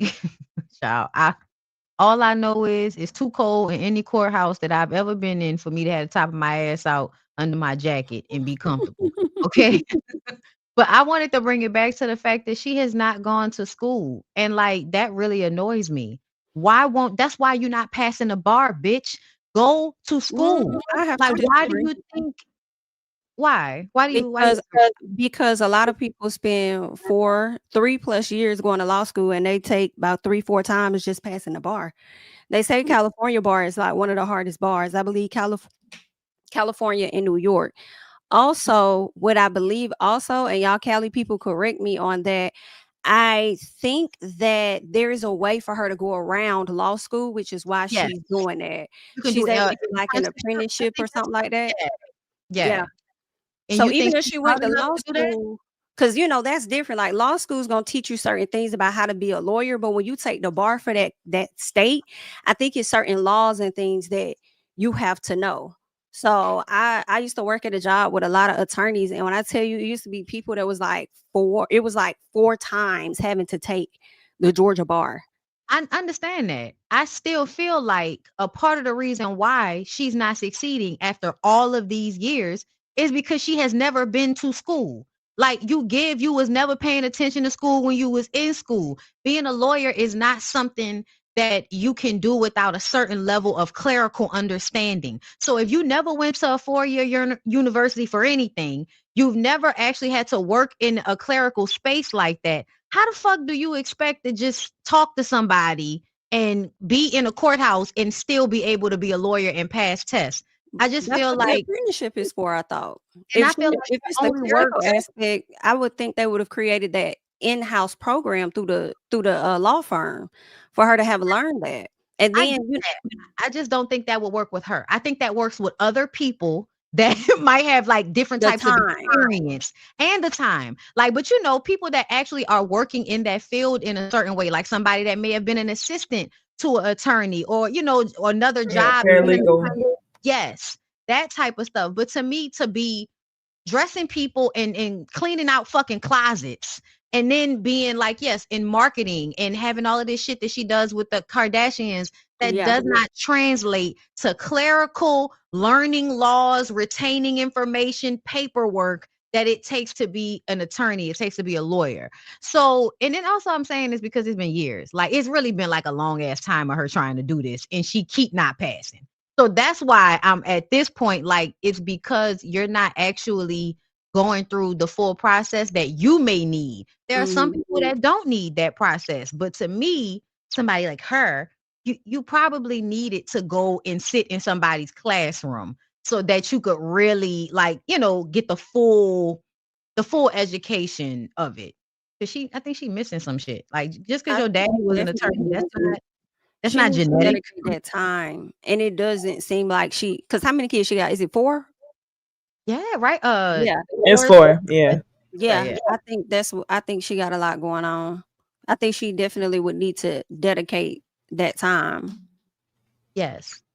So yeah, I just, you know, and I didn't say she should stop, but I just feel like we live in a time where because somebody has money, they feel like they can cut corners. And there are some things that you cannot use money to cut corners on. And learning is one of those things. Like, bitch, you either gonna learn it or you're not going to learn it, but you're not gonna be able to The buy only it. thing that makes me think that she could possibly be getting equal or better education is that she has the money for one-on-one people to teach her that. That's true. That also They probably doing home visits, but I just wonder how much time is she really putting in to like. But yeah, I think still give them catering to her in a way that means that she's not hitting bullet points like somebody would if they was in an actual program at a school. You know what I mean? Because then let me add this too real quick. When you're taking the bar, from what I've also learned, like there is an amount of like focus that you have to give. Like my homegirl, I think it took her 2 times to do the bar, but like she literally had to go and get a hotel for the weekend, like away from her husband, so she could literally drill in on that. Yeah, and I think she's licensed in Georgia and somewhere up north. So yeah, it's a lot. It is a lot though. So she's gonna need that time away from everything to like really just drill in and focus. But I'm with Necey too. Like it seems like you got the money and the resources to make it happen. So what's going on? Entitlement. That's what I think. I think it's the entitlement that you don't have to do it the way everybody else did and you can do it your way and that's cool and everything. But sometimes you're not good enough at something in order to do it that way. Like it actually does take more work. But you know, that's how people be. They gonna do what they gonna do. She rich. She can do whatever the fuck she wanna do. I'm just gonna give my little regular ass opinion. And my little regular ass opinion is that I'm tired of y'all just because y'all have money, y'all think y'all can do every fucking thing. And no, you cannot. Like you literally you can, but that don't mean you're gonna do it well. That's all I'm saying. She can't even emote. Like I can imagine her being a trial lawyer talking to people in that fucking monotone voice. Can you project? Like there is a level of theater that is required in being an attorney. Like no, truly, it would be probably a good entertainment attorney, or somewhat like a corporate attorney, or maybe just an attorney that put your name on the law office and just have everybody else work for you. Like you're not in the courtroom in them. Okay. Like, do you know how entertaining Phaedra Parks probably is? She's dramatic as fuck. And she still wasn't that good as an attorney. a shame. I guess we're Right. gonna That see says a her lot. represent Kelly next season. That TV show had me thinking about going to law school. Shit. No, somebody asked why, and that was like my choice. Like the reason why I used to work at the courthouse is because initially I wanted to be a lawyer. But once I actually sat in, like during the summer on, just regular court stuff at the courthouse down here in New Orleans, I was like, first of all, this shit is boring. It's cold in here. I'm gonna be drinking all the coffee that I gotta drink to stay awake in this motherfucker to do all of this paperwork and all of that. And I mean, I was working down to the courthouse at 14. You know what I'm saying? Like very young. I worked there, in high school and then again in adulthood. And that's when I understood, I can't be in here with these lights like this all day under some paperwork. I can't do it. But I do think like there's a level that's a shared gift. If you're an attorney and being theatrical, those two things kind of go hand in hand. Yeah. I really need to make a video about how I use ChatGPT and TexasLawHelp.com to represent myself in a divorce case. Yeah, hold on to that and don't tell nobody that, because then people gonna think that you like Brene going down to the fucking courthouse. Fucking screaming. Listen, listen. And you know the reason why that probably was successful for you? You know why, Necey? Why? Because you went to school, bitch. That's why. Say it. Say it. Okay, you were able to implement a certain understanding that you already had. Okay, people that stupid, or that not even stupid, but just people that don't have a certain level of understanding about these things, perspective, they gonna go in the courthouse and make themselves look dumb, and we're gonna get to that. Okay, so y'all just hold on because we're gonna talk about big tits. Okay, but first, let's get into the TV shows. Let's talk about Real Housewives of Potomac. The only reason we are here right now to talk about Real Housewives of Potomac is because I'm up here with Necey and Jami, and that's the only reason, because I know I don't give a fuck about this show. Okay. I just want to comment on Angel. Angel, I don't know what's going on, but you need to go home. You breastfeeding, you overly emotional about old shit. You mad at Jazz for telling you something behind the scenes, not even on camera. She really did handle the situation properly. And now you mad because of some old hoe shit. It's giving your nigga cheat on you all the time. And so you always worried about him cheating on you. So instead of being mad at him for being a cheater, you want to be mad at people for bringing it to you. That's what it's giving. You talking about Jazz, right? Yeah, Jazz bringing it to Angel. Yeah. You say your nigga's a cheater. You talking about Jazz, man? Or you talking about Angel? Cheating too. I'm talking about Angel. Jazz nigga cheating too. Everybody's with cheating ass niggas. I just also want to say I don't get the vibe that Angel's man is a cheater. I get the vibe. I saw a video on TikTok. What was you gonna say, Bondy? How about I say you don't think he was fucking the girl who made the meeting to say that she thought that Angel was stealing money from him? He probably was, but that was before they was married. True, but meanwhile, she responded to it. It makes me feel like it's a feeling that's not that far away. You know what I mean? 2016 type of feeling. A long ass time ago for me. So, bitch, if you still upset about that, it's been some other shit. Unfortunately, it was a long time ago, but the pandemic kind of messed some things up. True. So it probably don't feel like it was that long ago. And then you also got to take into account the fact that they have 2 kids. They've been married. So if this happened in 2016, we talking 9 years. That's not that long for the amount of milestones that they done been through in that short amount of time. 2 kids, marriage, and all that. Now, I will say this. I seen a video and it said that they described it perfectly. Somebody said that Angel was giving Brittany Edie vibes. And I had to agree. And I was like, I just couldn't put my finger on it. It's the fact that she is someone who is able to flex off of who her husband is, maybe like in the WAG world. But when you get on this Real Housewives world and you can't really pop your shit the way you used to popping your shit, you victimize. And that's how she's been moving throughout the show, is trying to victimize and ride Kiana's coattail, even so much so that you let Kiana check you on the show and it better not happen again. And you went with it. And every time it's been 2 times that somebody has pissed Angel off and she can't say it with her chest. They ask her how she feel about it. In this last episode, she flat out said, I don't know. Pack your bags. It's better for you to leave and not have your luggage. It's time for you to go, Angel. Oh, God. Yeah, I was trying to root for her, but it's like, nah, you can go. Talking about you ready to wrap it up. Then wrap it up and go back home. Because you being upset with Jassy when she came to you off camera, and she pulled just you to the side and had a conversation with. And then I don't know if y'all caught it, but it just seemed like they were talking about two different things. It seems like Jassy was talking about what she heard in her message about how she was treating other wags. Whereas when the ladies asked Angel what she talking about, she brings up this whole chick that said she was plotting on her man. And I'm just like, yeah, she was deflecting. She was weird.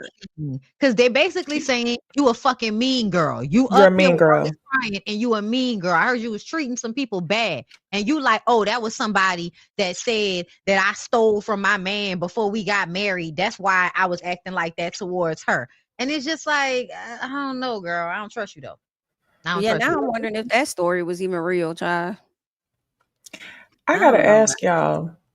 The last time we met, 3 or 4 weeks ago, whatever it was, I told y'all that it was something about Karen that I did not like, and it was very much given like she thought she was that bitch. Don't get me wrong, she has a lot of that bitch qualities, like love it, but it's something about her on the show that moves with an air of like, y'all can't touch me, I'm gonna check everybody. Do y'all get that vibe now? Have y'all seen it yet? Yeah, I told y'all she reminds me of Nicki Minaj. I saw that vibe when her mama was there. Hurts. Like you wore a jean vest, please, like that. Oh, I saw that vibe when she was going at it with Wendy at the Derby thing, the Preakness. And I also saw it earlier that day when her mama was around. And I'm like, this giving real weird. Because when Wendy was shooting them birds at you, you didn't really get that energy. You kind of laughed with Wendy when she was laughing in your face. So you're not, I guess, that tough. So I don't know what's going on with Kiana. But I know she's sick of them girls, the way they had her crying on their boat when she was talking to Giselle, being upset. I don't think she should have been upset with Giselle, though. Like, the lady daddy was literally dying. No. What was she y'all tell me, what was she upset about? Because I was like, wait, what are we mad about? I'm telling you right now, her and Angel are doing the same thing. And this is what a lot of girls I've noticed do when they get on Housewives. Instead of coming in, you solidify one or two ways. Either you end up being the enemy of an OG on the show and then y'all end up being cool, or you end up getting on the show and then you kiss their ass, but you do it in a way of like victimizing yourself. So that's what I think Karen was trying to do with Giselle. Like, oh, we ain't that cool, but let me tell you why I thought you were amazing. I thought this of you and I just really wanted to be your friend. Let me victimize myself so that way we can get over this hurdle and I could just lock in. So I think Kieran and Angel both are taking the let me be a victim in order to lock in with these ladies. Brittany Edie tried to do both. She tried to come on, and the reason why I bring her up, I know she's not on Potomac, but what I'm talking to is tactic and what they do when they get on the show. They come on the show, they want to be an op. If that don't work, go to victimizing. They went straight to the victimizing because they scary. Yeah, Angel disappointed me. I every episode I grow to like Tia and Stacy. I grow to like them more. Kiana was mad at Giselle because she called her to check on her after the fight, and she was because Giselle didn't call her to check on her after the fight. Are we talking about the fight that happened 2 seasons ago? Yeah, and the thing it seemed she was really mad about, even though they were talking about the fight, it was because Giselle was saying that she was the aggressor in the situation too. Yeah, and she wasn't, because the other girl was came there on bullshit. Ashley had the little crazy girl, Deborah came on bullshit, if I recall. Yeah. Yeah, well, Giselle's a bully. So Giselle is always going to say the thing that she thinks is going to upset somebody. But I saw Giselle saying her dad had died at that time. I'm like, girl, you had real emotions? I doubt it. But yeah, they're boring to me. They're okay, but essentially they're boring to me. Is there anything else about Real Housewives of Potomac before we move on? No? Great. I still like Ashley. That's all I gotta say. Yeah, Ashley was showing me why she can get the hell on, because she ain't talking about shit. She finally, I feel like Monique finna come in and be a piece of her storyline, because without Michael Darby, Ashley ain't talking about shit. But that's just how I feel about Ashley. Yeah, I know you can't say that. That's why I had to say it, Jami. I swear, I promise, I try. Real emotions for her daddy. Yeah, I don't care. I don't think Giselle has emotions. I think she act like she got emotions. I think she look around and see other people got emotions and then she copy. But I don't think she actually have emotions. Sorry. Salt Lake City. Salt Lake City is eating the girls up. I put it out there first, okay? The main thing that's really going on is Brittany has gotten into it with Meredith, and Meredith is flipping the fuck out. Meredith spent last episode throwing drink after drink after drink on Brittany. And then shit got worse when they got on the plane to go back home. And apparently Lisa and Meredith spent the entire flight antagonizing and bullying the dog shit out of Brittany so she could show some video because she said something about Meredith's family. I missed whatever it was that she said besides she be tripping out and having seizures and shit. Everybody was acting like they didn't understand what she was saying. She's saying that the bitch be having conniptions out of nowhere all the time. Yeah. And then Meredith actually did it. And I was just like, yeah, Meredith, you tripping the fuck out. And then at the end, when Mary was like, I don't know what's going on. And I know you care about your image. And I'm worried because what I saw, I didn't feel like, that's how you are. Meredith, no, you need to apologize. She was trying so hard. She's so concerned. Yes, we were all concerned because Meredith, what are you doing? You're not supposed to let Lisa be a little devil on your shoulder, antagonizing you to continue to lose your shit on somebody because they weaker and they not fighting back. Because the truth of the matter is the only reason they do shit like that is because the person won't fight back. Because as soon as somebody holds Lisa's ass to the fire, she start crying and tweaking and shit. That would be tweaking, y'all. I don't know if y'all noticed this. Man, when they took Brittany's teddy bear and put it in the water and then was like, it was something to make you laugh, I would have beat their ass. So serious. I didn't like that. And why did they have to those inflatable costumes to do it? I was like, what the fuck is this? That's a Bronwyn, which is crazy because I was like, you disappointed me so much. You over here laughing and make a joke out of her unicorn and stuff, but look at what you be doing. You be showing up to the damn airport with this shit on, want your husband to put it on, but you feeling a way about her unicorn. I ain't like that. Bronwyn has taken a turn for me. Yeah, that was. I've been disappointed in her, but I don't give a fuck about Brittany being in her feelings. Only thing I cared about was that unicorn going in the ocean. But Meredith showing her ass on Brittany, I don't care. You should have pulled your phone out and recorded her ass like you did last season. So I just got to damn cry. Go as hard as her as you do on them niggas you be running after, because you damn sure run away from your kids. I would never see it for Brittany for a minute. I don't give a fuck. So however Meredith made her feel, it really is giving shoulder shrug to me. I do think Meredith did it. I think she was doing too much. But yeah, and I think that Lisa has some things to say, but not in the same way. And I feel like Heather, as much as I wanted Heather to get out of Lisa's ass, Heather seems like she's setting this shit up to where, because like if everybody is saying Meredith was the problem, why are y'all now trying to add Lisa into it too? Like Lisa was the problem. And then Meredith just be, I mean, not Meredith, but Heather be lying too. Because one minute you said you was asleep, but then you said you saw everything. But then you upset with Lisa because she didn't stop it. But then, bitch, you said you saw everything. So why didn't you stop it? You were sitting right next to them. So was you faking being asleep while you watched them pounce on her ass and you was enjoying it? Because we know that you enjoy when you're watching the other girls be punished. Like, be fucking for real. Like, Heather full of shit too. Like, it's a mess, but I love it. Love it, girls. Keep it up. Keep it up, ladies. I think what did Heather say? She said she was asleep, but then they was yelling and it woke her up. And so then she said something, and then I think they started screaming at her. She said, how you gonna say that I wasn't up when you started screaming at me? To me, even though I could see Heather putting 20 on 10, it was Mary at the end that was like, no, I was there. So when Mary kept saying I was there, this is what made me like, okay, so Lisa and Meredith have decided to lie and act like, gaslight everybody and act like wasn't as bad as it really was. Because they was all like, nah, it was a lot. They said that after the people that was on the flight had to help the girl gather herself because she was crying and her hair was all over the place. Oh, I thought the girls had to do that. What was the people on the flight that had to get her together? They was like them, but they was like the people on the flight, like kept checking on her and stuff throughout the entire flight. And I feel like, when Lisa was like, then if that's the case, why they ain't put Meredith ass off the bus? Why didn't that's what she said? I was just about to say something to that. I was just about to say that. And the reason why is because they're white women. That's what why I was about to say. That's why I think it was wouldn't gonna happen. say they was filming a show, and I think all the production, I think their entire crew occupied first class. And along with security. So I think that could have played a factor as to why they didn't do nothing to her. I don't think so. I believe Myrda did I it. bet. I don't think crew gonna be in first class. You don't think crew would be in first class? Nah, not the crew. I was thinking like maybe like they're the people that manage them, like the people that's the go-betweens. That's what I would think, but I would still feel like they had regular people on that flight because people were complaining. Yeah, I could see that too, and also probably security as well. I could see that too.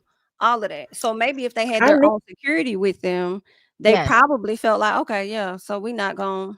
Y'all got I knew Meredith was a crash out though when she introduced us in the early seasons and said I'm disengaging and was talking about her childhood trauma. I knew she was a crash out. I believe everything they said happened. That happened on it. I believe everything they said happened on that flight for sure. I also believe there's footage that they have not showed us, and I kind of feel like they're going to either show the footage or play the audio at the reunion. I just refuse to believe that all those ladies was there and they didn't get no footage. And let me tell you what would be a gag that I would actually probably be okay with.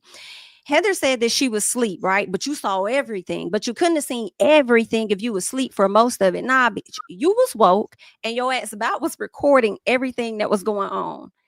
And that tape and shit gonna drop at a later time, and then they're gonna find out, or maybe not find out who did it, but it would have been Heather.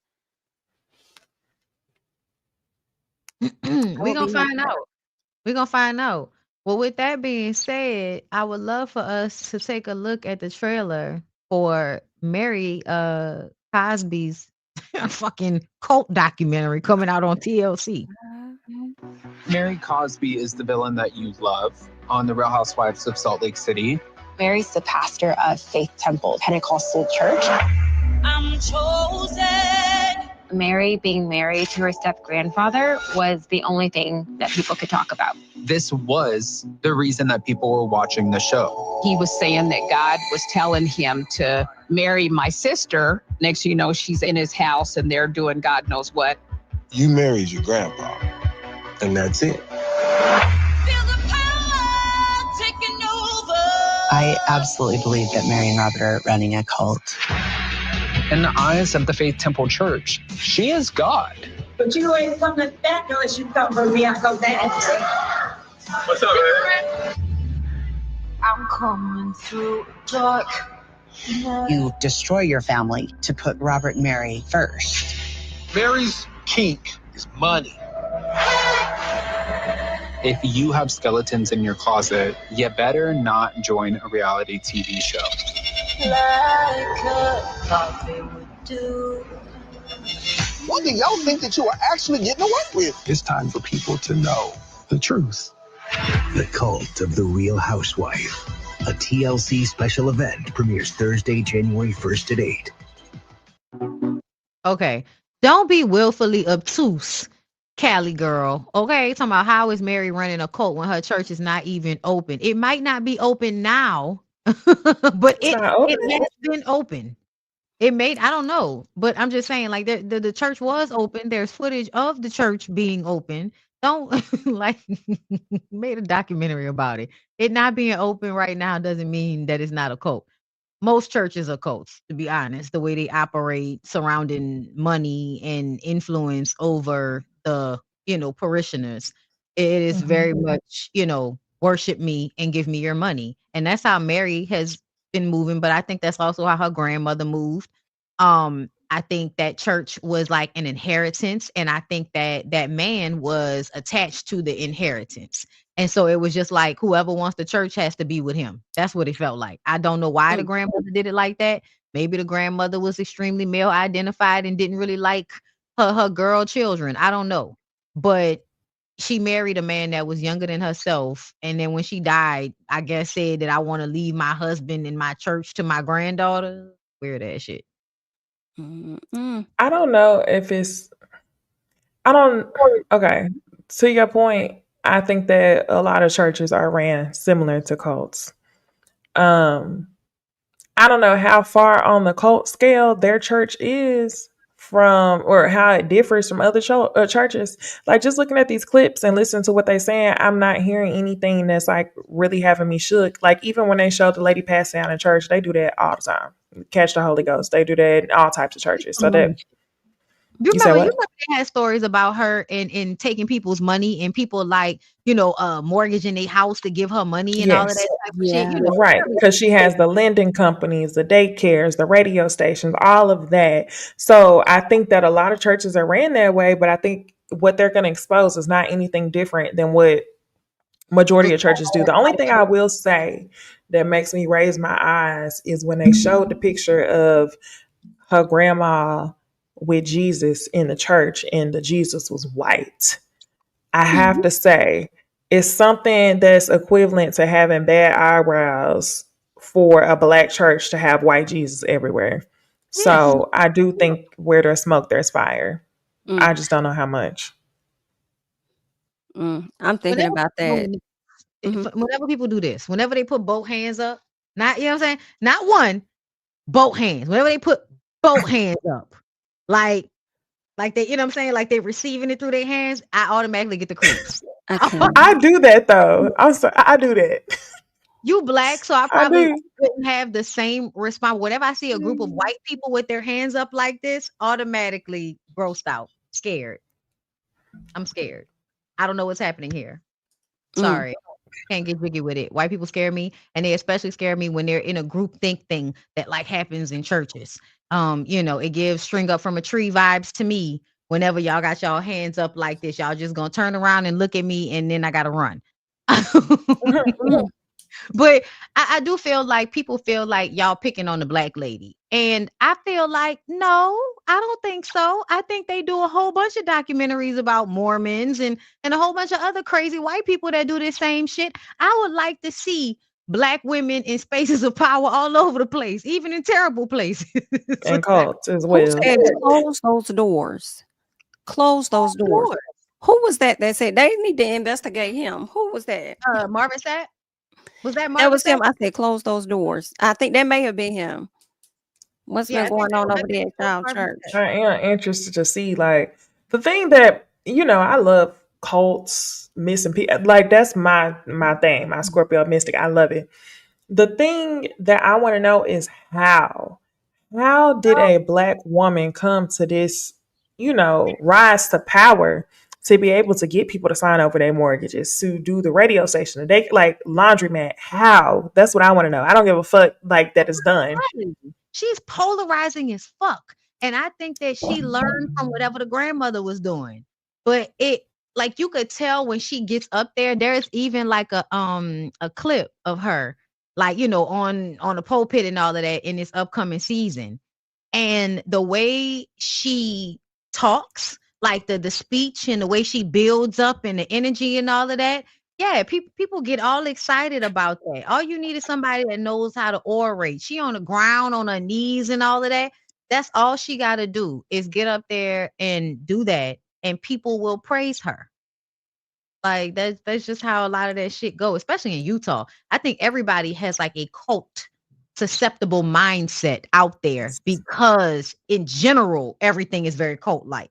Religious. You gotta attach yourself to something. Yes. I'm thinking about Bronwyn now. When she told Mary, she said, you love God or something. Can you speak something to these ladies, a word from God? She was like, hell no. Ain't nobody paying me for that. Y'all, you know what I'm saying? You gotta pay me for that. You gotta pay me to preach. Did y'all catch Bronwyn catching her husband cheating for a second? Well, I don't know if he was cheating for a second time, but was he texting? Yeah. Same way her daughter pretty much was able to walk past him and see what he was doing on his phone. He got caught on the plane doing the same thing.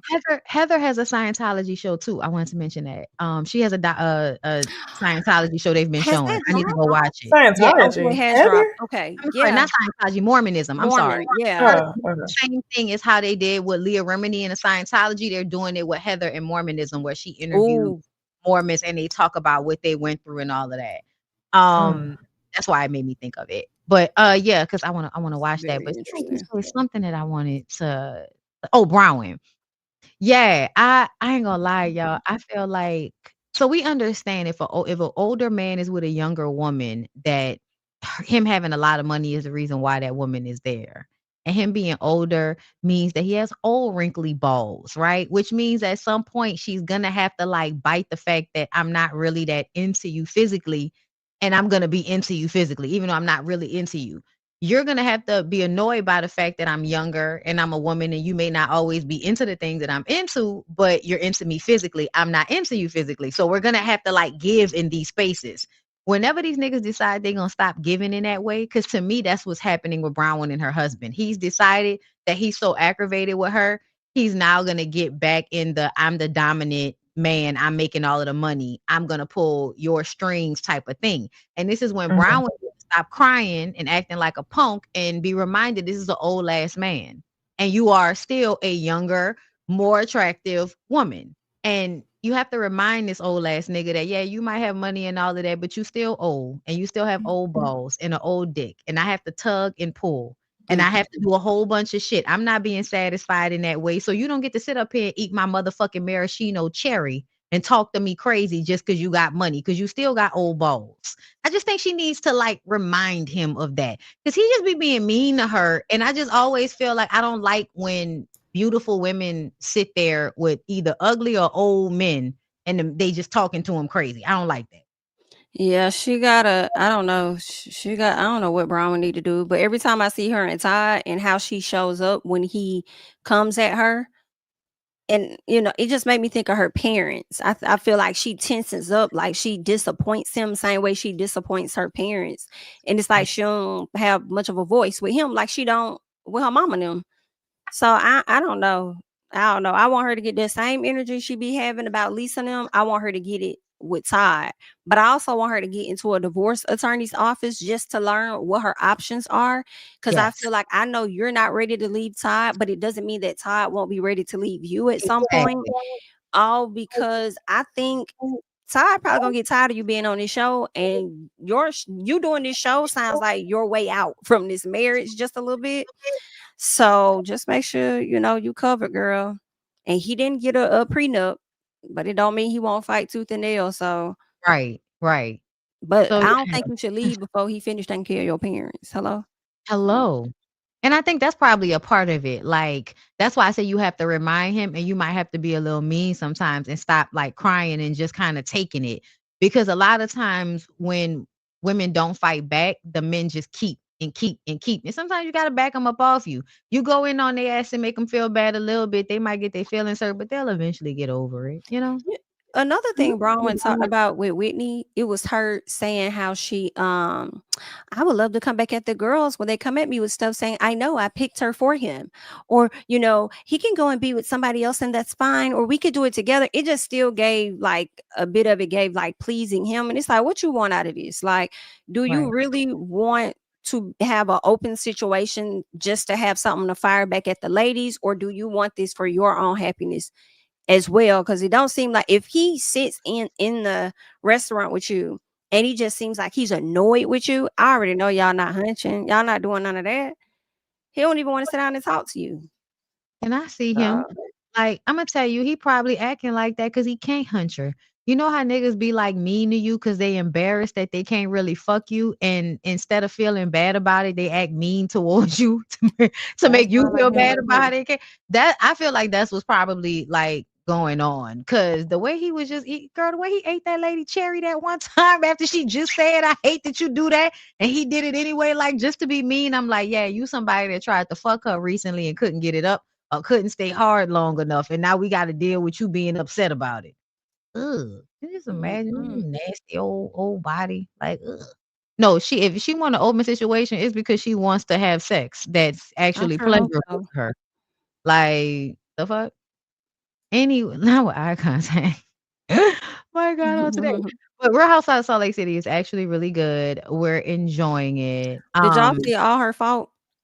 I started it. I started it. Yeah. It's already pissing me off though. Like the husband is pissing me off. Like, I clocked that from the beginning. From episode 1, but how far are you? How many episodes are out, Jami? All of them. I finished the episode. I clocked the ending in episode 2, and I was clocking him around the same time as UDC. He is so annoying, and the way he kind of can just say anything, he's so fucking annoying. But baby, please continue to watch. Okay. I'm gonna tell you what two things I noticed from episode 1. I don't know what happened, but in episode 1, when they were sitting there talking to the police officer, he said the boy had blonde hair. Neither one of them had blonde hair. And then he also said, I have a soy allergy. We watch him for that, but he hasn't had any issues. I was like, interesting. We see each other. And let me tell you, have you made it to episode 2? No, not yet. Have you made it, Bondy, to episode 2? I can't remember. Because I was watching it, like I was just letting it roll. So I can't remember when I stopped. But go ahead, say whatever you're going to say. It's something y'all want me to say it? Yeah, say it. Okay, so in episode 2, I'm with you, Bondy. When they talked about the blonde hair, it was like, okay, neither one of them got blonde hair, but I'm like, all right, maybe it's like from deep down in the family type thing, right? Mm-hmm. Episode 2 comes around. They are bringing the baby home. He looks at her and he says, you okay? You good? You fine? You all right? And she was like, yeah, I'm fine. I was like, something about her vibe doesn't give. She just came home after giving birth. I said, she either had a surrogate or something. I said, well, that lady didn't do what she did for no reason. And I put that on Twitter. I said, this is not their child. I just kid. I said, I just put it out like this ain't their kid. I said, I refuse. It's the way the lady, I haven't gotten that far, but I could peep it because of the lady, like when she went to the school, the look in her eyes, like it's very much giving, I am something genuine is happening behind the eyes when it comes to the baby and all of this. So that's why I was just like, what's going on there? Did he fuck? Did he cheat? And fuck, you know what I'm saying? That is giving something like that. But something is going on. Yeah. Okay, I'm gonna watch the rest of it. I may rewatch it just so we can talk about it in the chat. Because listen, the way it's going to unravel is going to be so like, bitch, I ain't even think of that. What? I love that. Okay, I'm excited. I love it. I couldn't figure it out at first type show. I love it. Okay. All right, so let's move on. Just a few more things. Okay. Wendy Williams, you guys. New medical test reveals Wendy Williams does not have front temporal dementia. Legal team moves to end 3-year guardianship. The only reason why I haven't gotten so excited about this is because they already did this. Like they already went and got a test that said it wasn't true.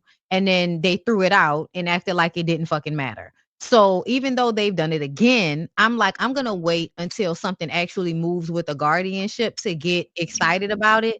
Also, I hear a lot of people like, yes, she needs to, we need her back on TV. We need her back behind the mic. And I'm like, yeah, I don't think that's going to happen. But okay. I'm not saying I don't want it to happen.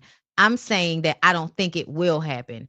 Because if it could, you know what I'm saying? I just feel like she would have done that immediately after the show stopped. But because she was all, drinking and shit, drinking her feelings, you depressed, your man then left you, had a baby with the side chick, you let him do it all of that time, and then he turned around and did what he did, and you mad about it.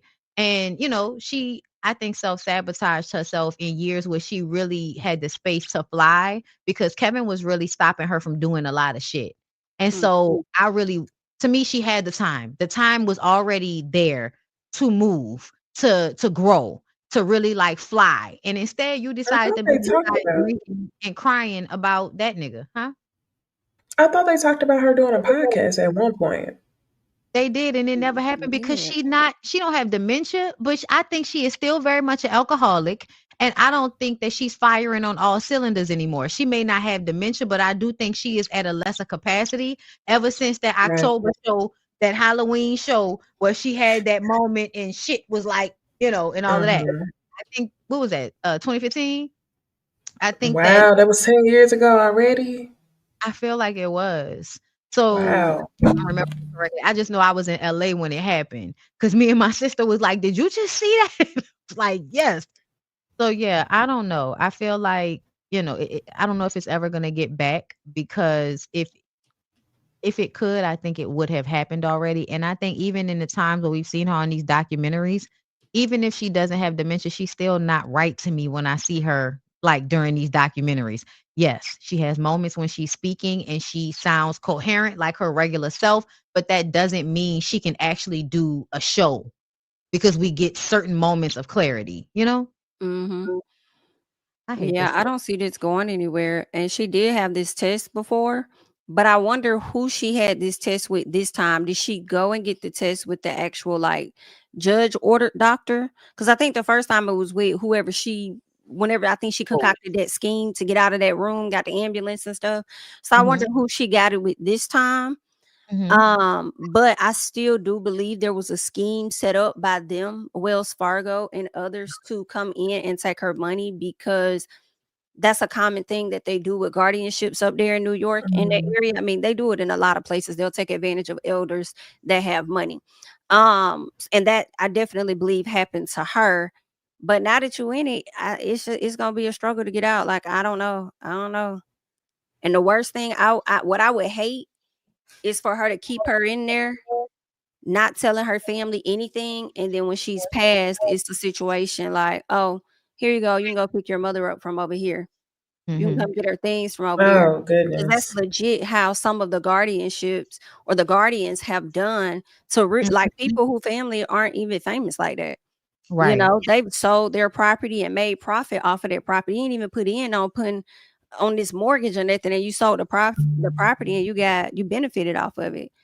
Like, that's crazy. Yeah. Not hard to get in touch with and everything. And it's sad. It's sad. But Another thing, I think, and this is a conspiracy theory, okay? So take this shit with a grain of salt. But even as I'm sitting up here looking at her, I heard them talking about how they give people chemical lobotomies, and their eyes go from being very like this, like very, you can see she's looking like there's a glare, like she's smizing, if you will. When this happens, it's like their eyes get wider and wider. And that's one of the reasons why I'm saying, I don't care what nobody's talking about, she's not okay just because she can talk well, because her eyes are always like doing like this and very, Yeah, very they are. wide. And that to me is connected to like how much awareness you actually have, like that. And her eyes aren't doing this anymore. And they talked about it with like Amanda Bynes. Her eyes used to be more, what do I want to say? Like focused. Their eyes had more focus. And then eventually it's like their eyes are just wild, like they're not there anymore. And I think that's another thing. So I feel like even if she didn't have issues like that, the way they set her up, I feel like somebody might have did something to her to cause some type of chemical lobotomy.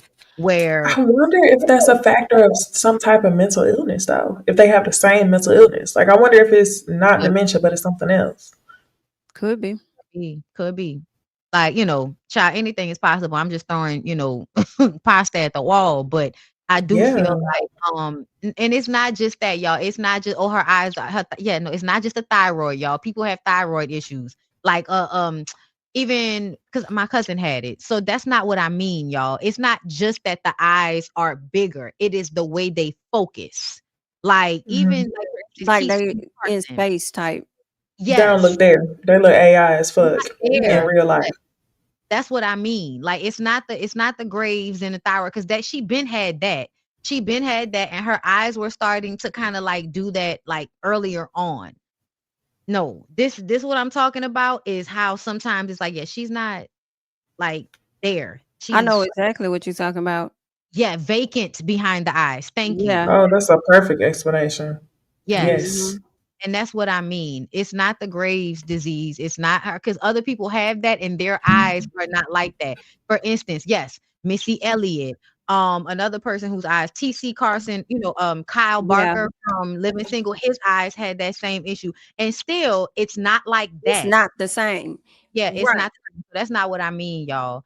But yeah, the shape, like the condition seems to be the same, but the look is not the same. Like when you're interviewing TC, like he's still there present. When you're interviewing Wendy is like, it kind of gives a little bit of Raven, a little bit like she may be looking in your direction, but in her eyes you can see her like this, like she's somewhere else. Like I've seen it in the documentary and in other interviews that she did. I know what you're talking about. Yes.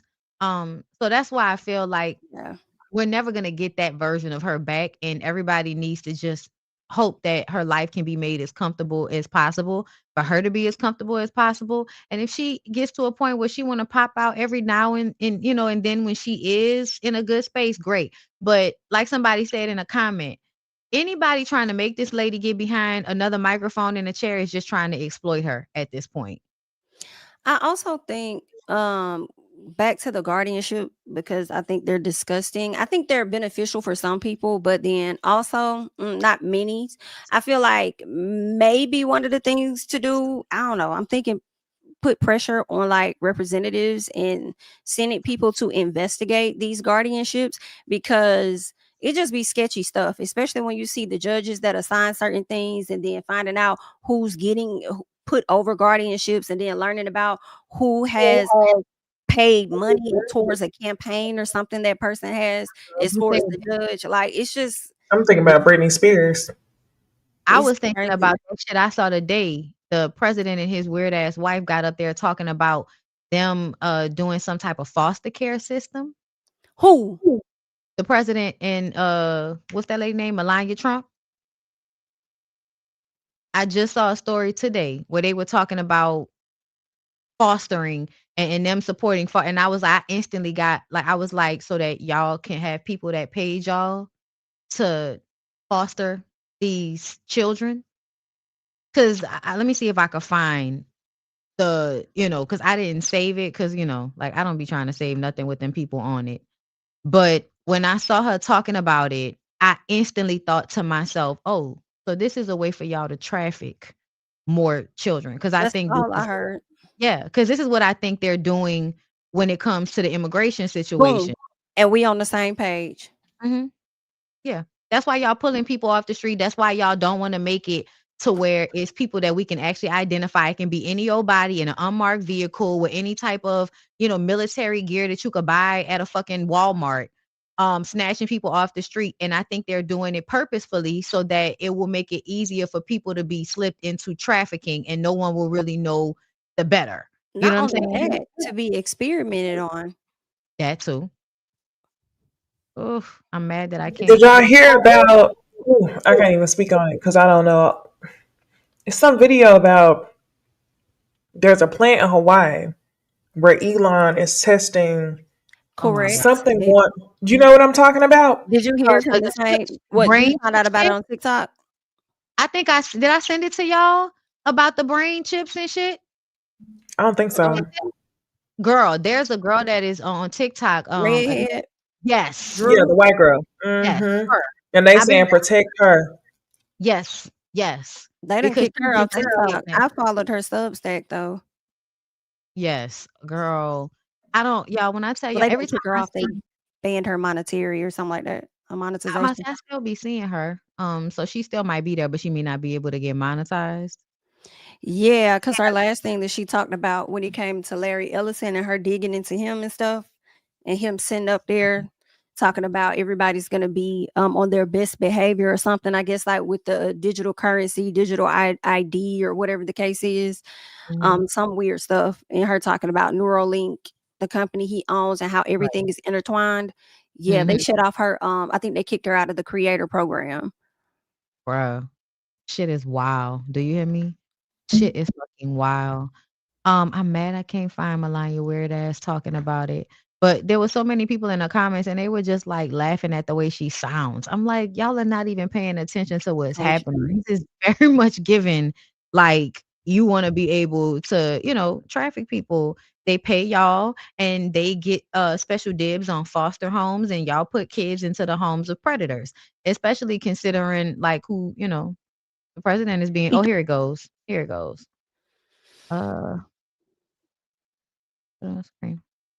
It was 2021 when I developed the idea to establish an impactful platform with an important mission to provide individuals from the foster care community the ability to secure an entry-level job position and in turn, financial independence.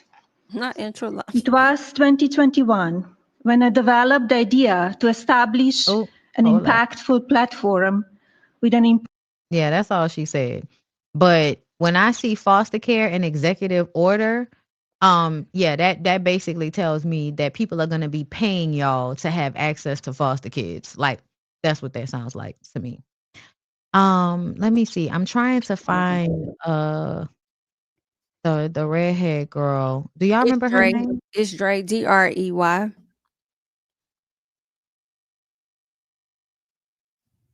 Yeah, I got her. Great dossier.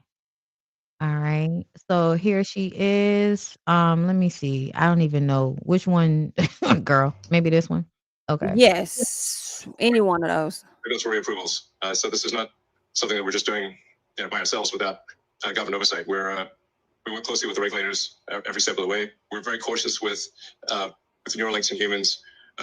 That's the reason we're not moving faster than we are, is because we're taking great care with each individual to make sure we never miss. And so far we haven't, and I hope that continues into the future. I'm sorry, you never miss? Didn't your first patient have 85% of his brain chip implant threads retract? I'm sorry, is that not a miss? Oh, and you just work so closely with the FDA that in February of this year, you just happened to fire 20 of them, the people who were overseeing and regulating your company? I mean, is that why you're not moving faster, or is it because you have to keep covering up all of these misses, Mr. Musk? Really quick, all of the sources for this series are on my Substack, The Dre Dossier. The link is in my bio. It's free to subscribe and the best way to support me. So that clip you just heard, well, that was from this summer. And while that conference demo was about an hour and a half long, there is a lot that Elon conveniently left out of the conversation.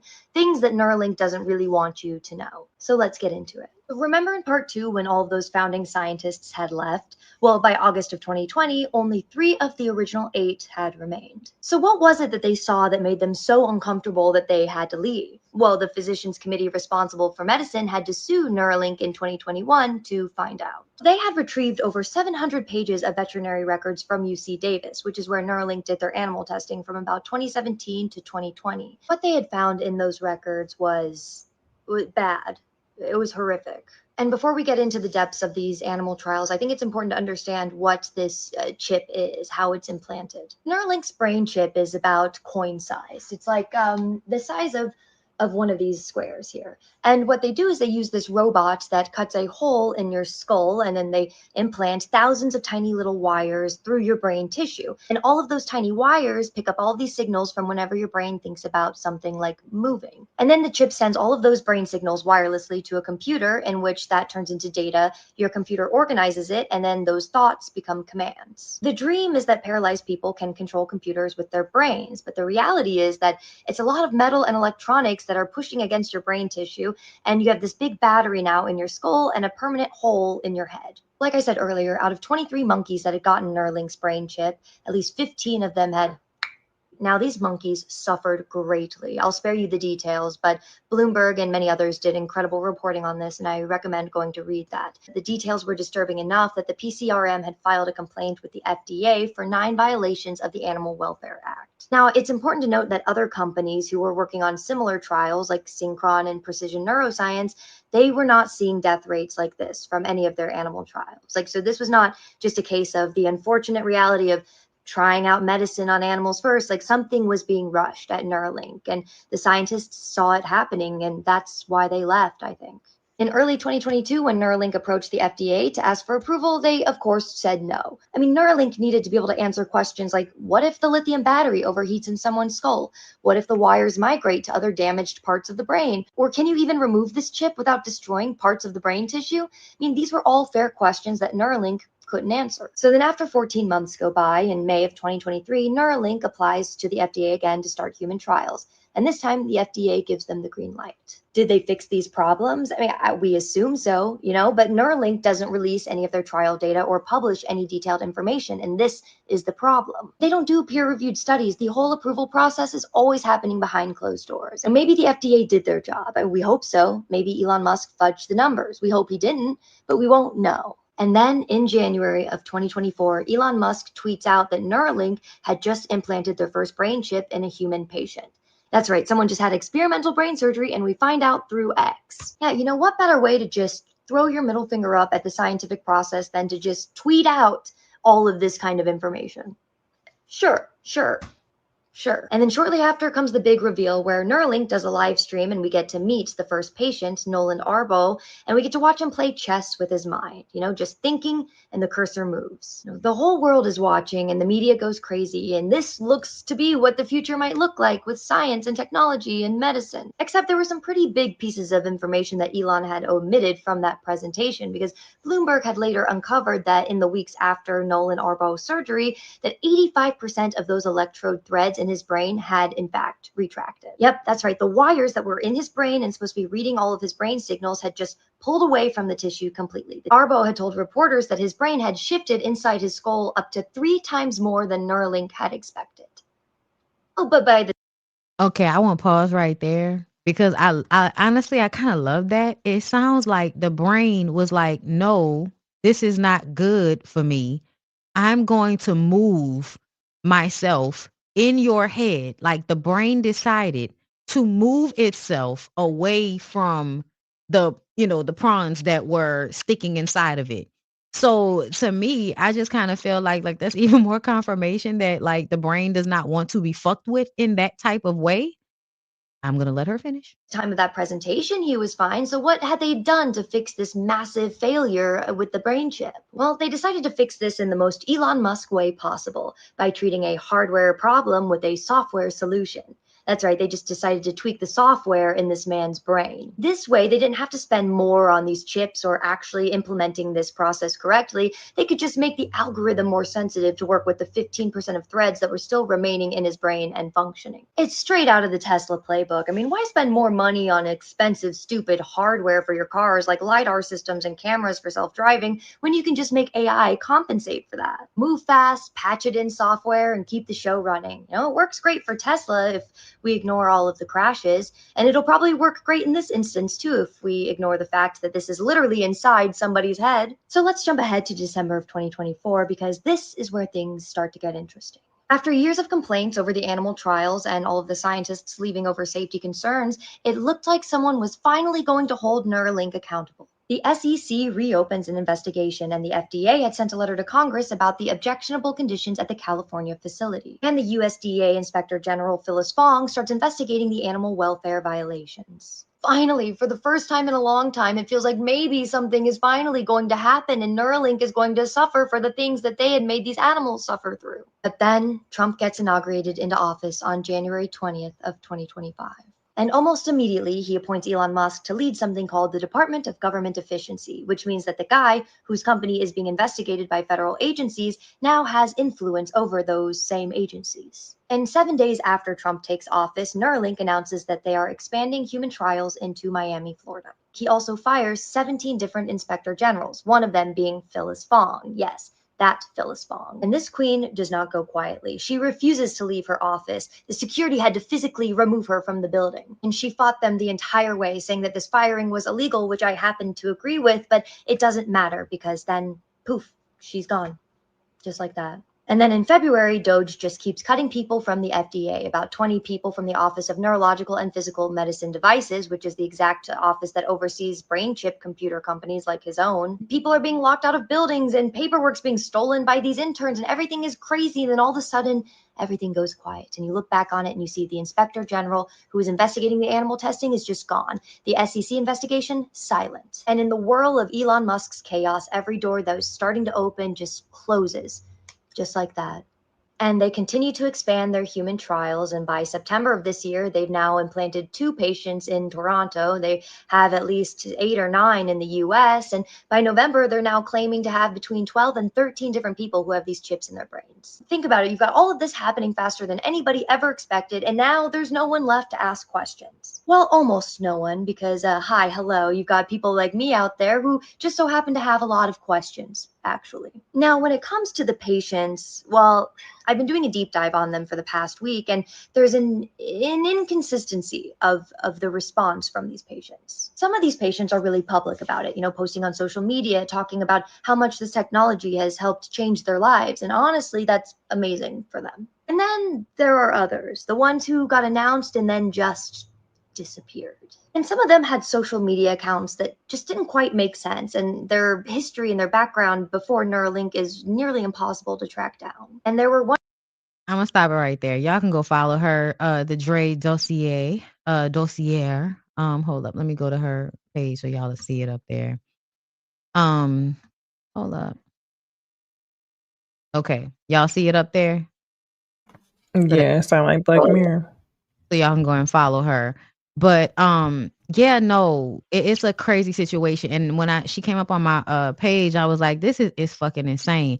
But I knew it. And I said it beforehand. I said the only reason why you know, Trump and Musk were working together was so like Musk could come in and obviously go over the head of the regulations, get rid of all the regulations. I was thinking it was more on a like a work level, like you trying to make sure that the people that work for you don't have any rights. You're trying to make sure people that are already suing you for discrimination at Tesla don't actually get the aid. That's why they pull back DEI and all of that. So that means when black people were suing Tesla for being racist, all of that shit would be swept under the rug. So it was just a lot of shit that was going on. But when you add that y'all are, because it's like a movie. Y'all are literally trying to do the anti-nature thing. If we can put computers in brains, then we can usurp nature. Like that's the idea. And I just kind of feel like if y'all think that Mother Nature is gonna let y'all do that shit, y'all are confused about who y'all are fucking with. That's why the brain moved on its own. The brain moved on its own, bitch. We can't. What? It's crazy. That's crazy. All I hear when I was listening to her, because I think that very video was the first one that popped up for me. I hear them trying to figure out ways to be immortal. Yes, live forever and practice on other people. Have y'all seen Larry Ellison?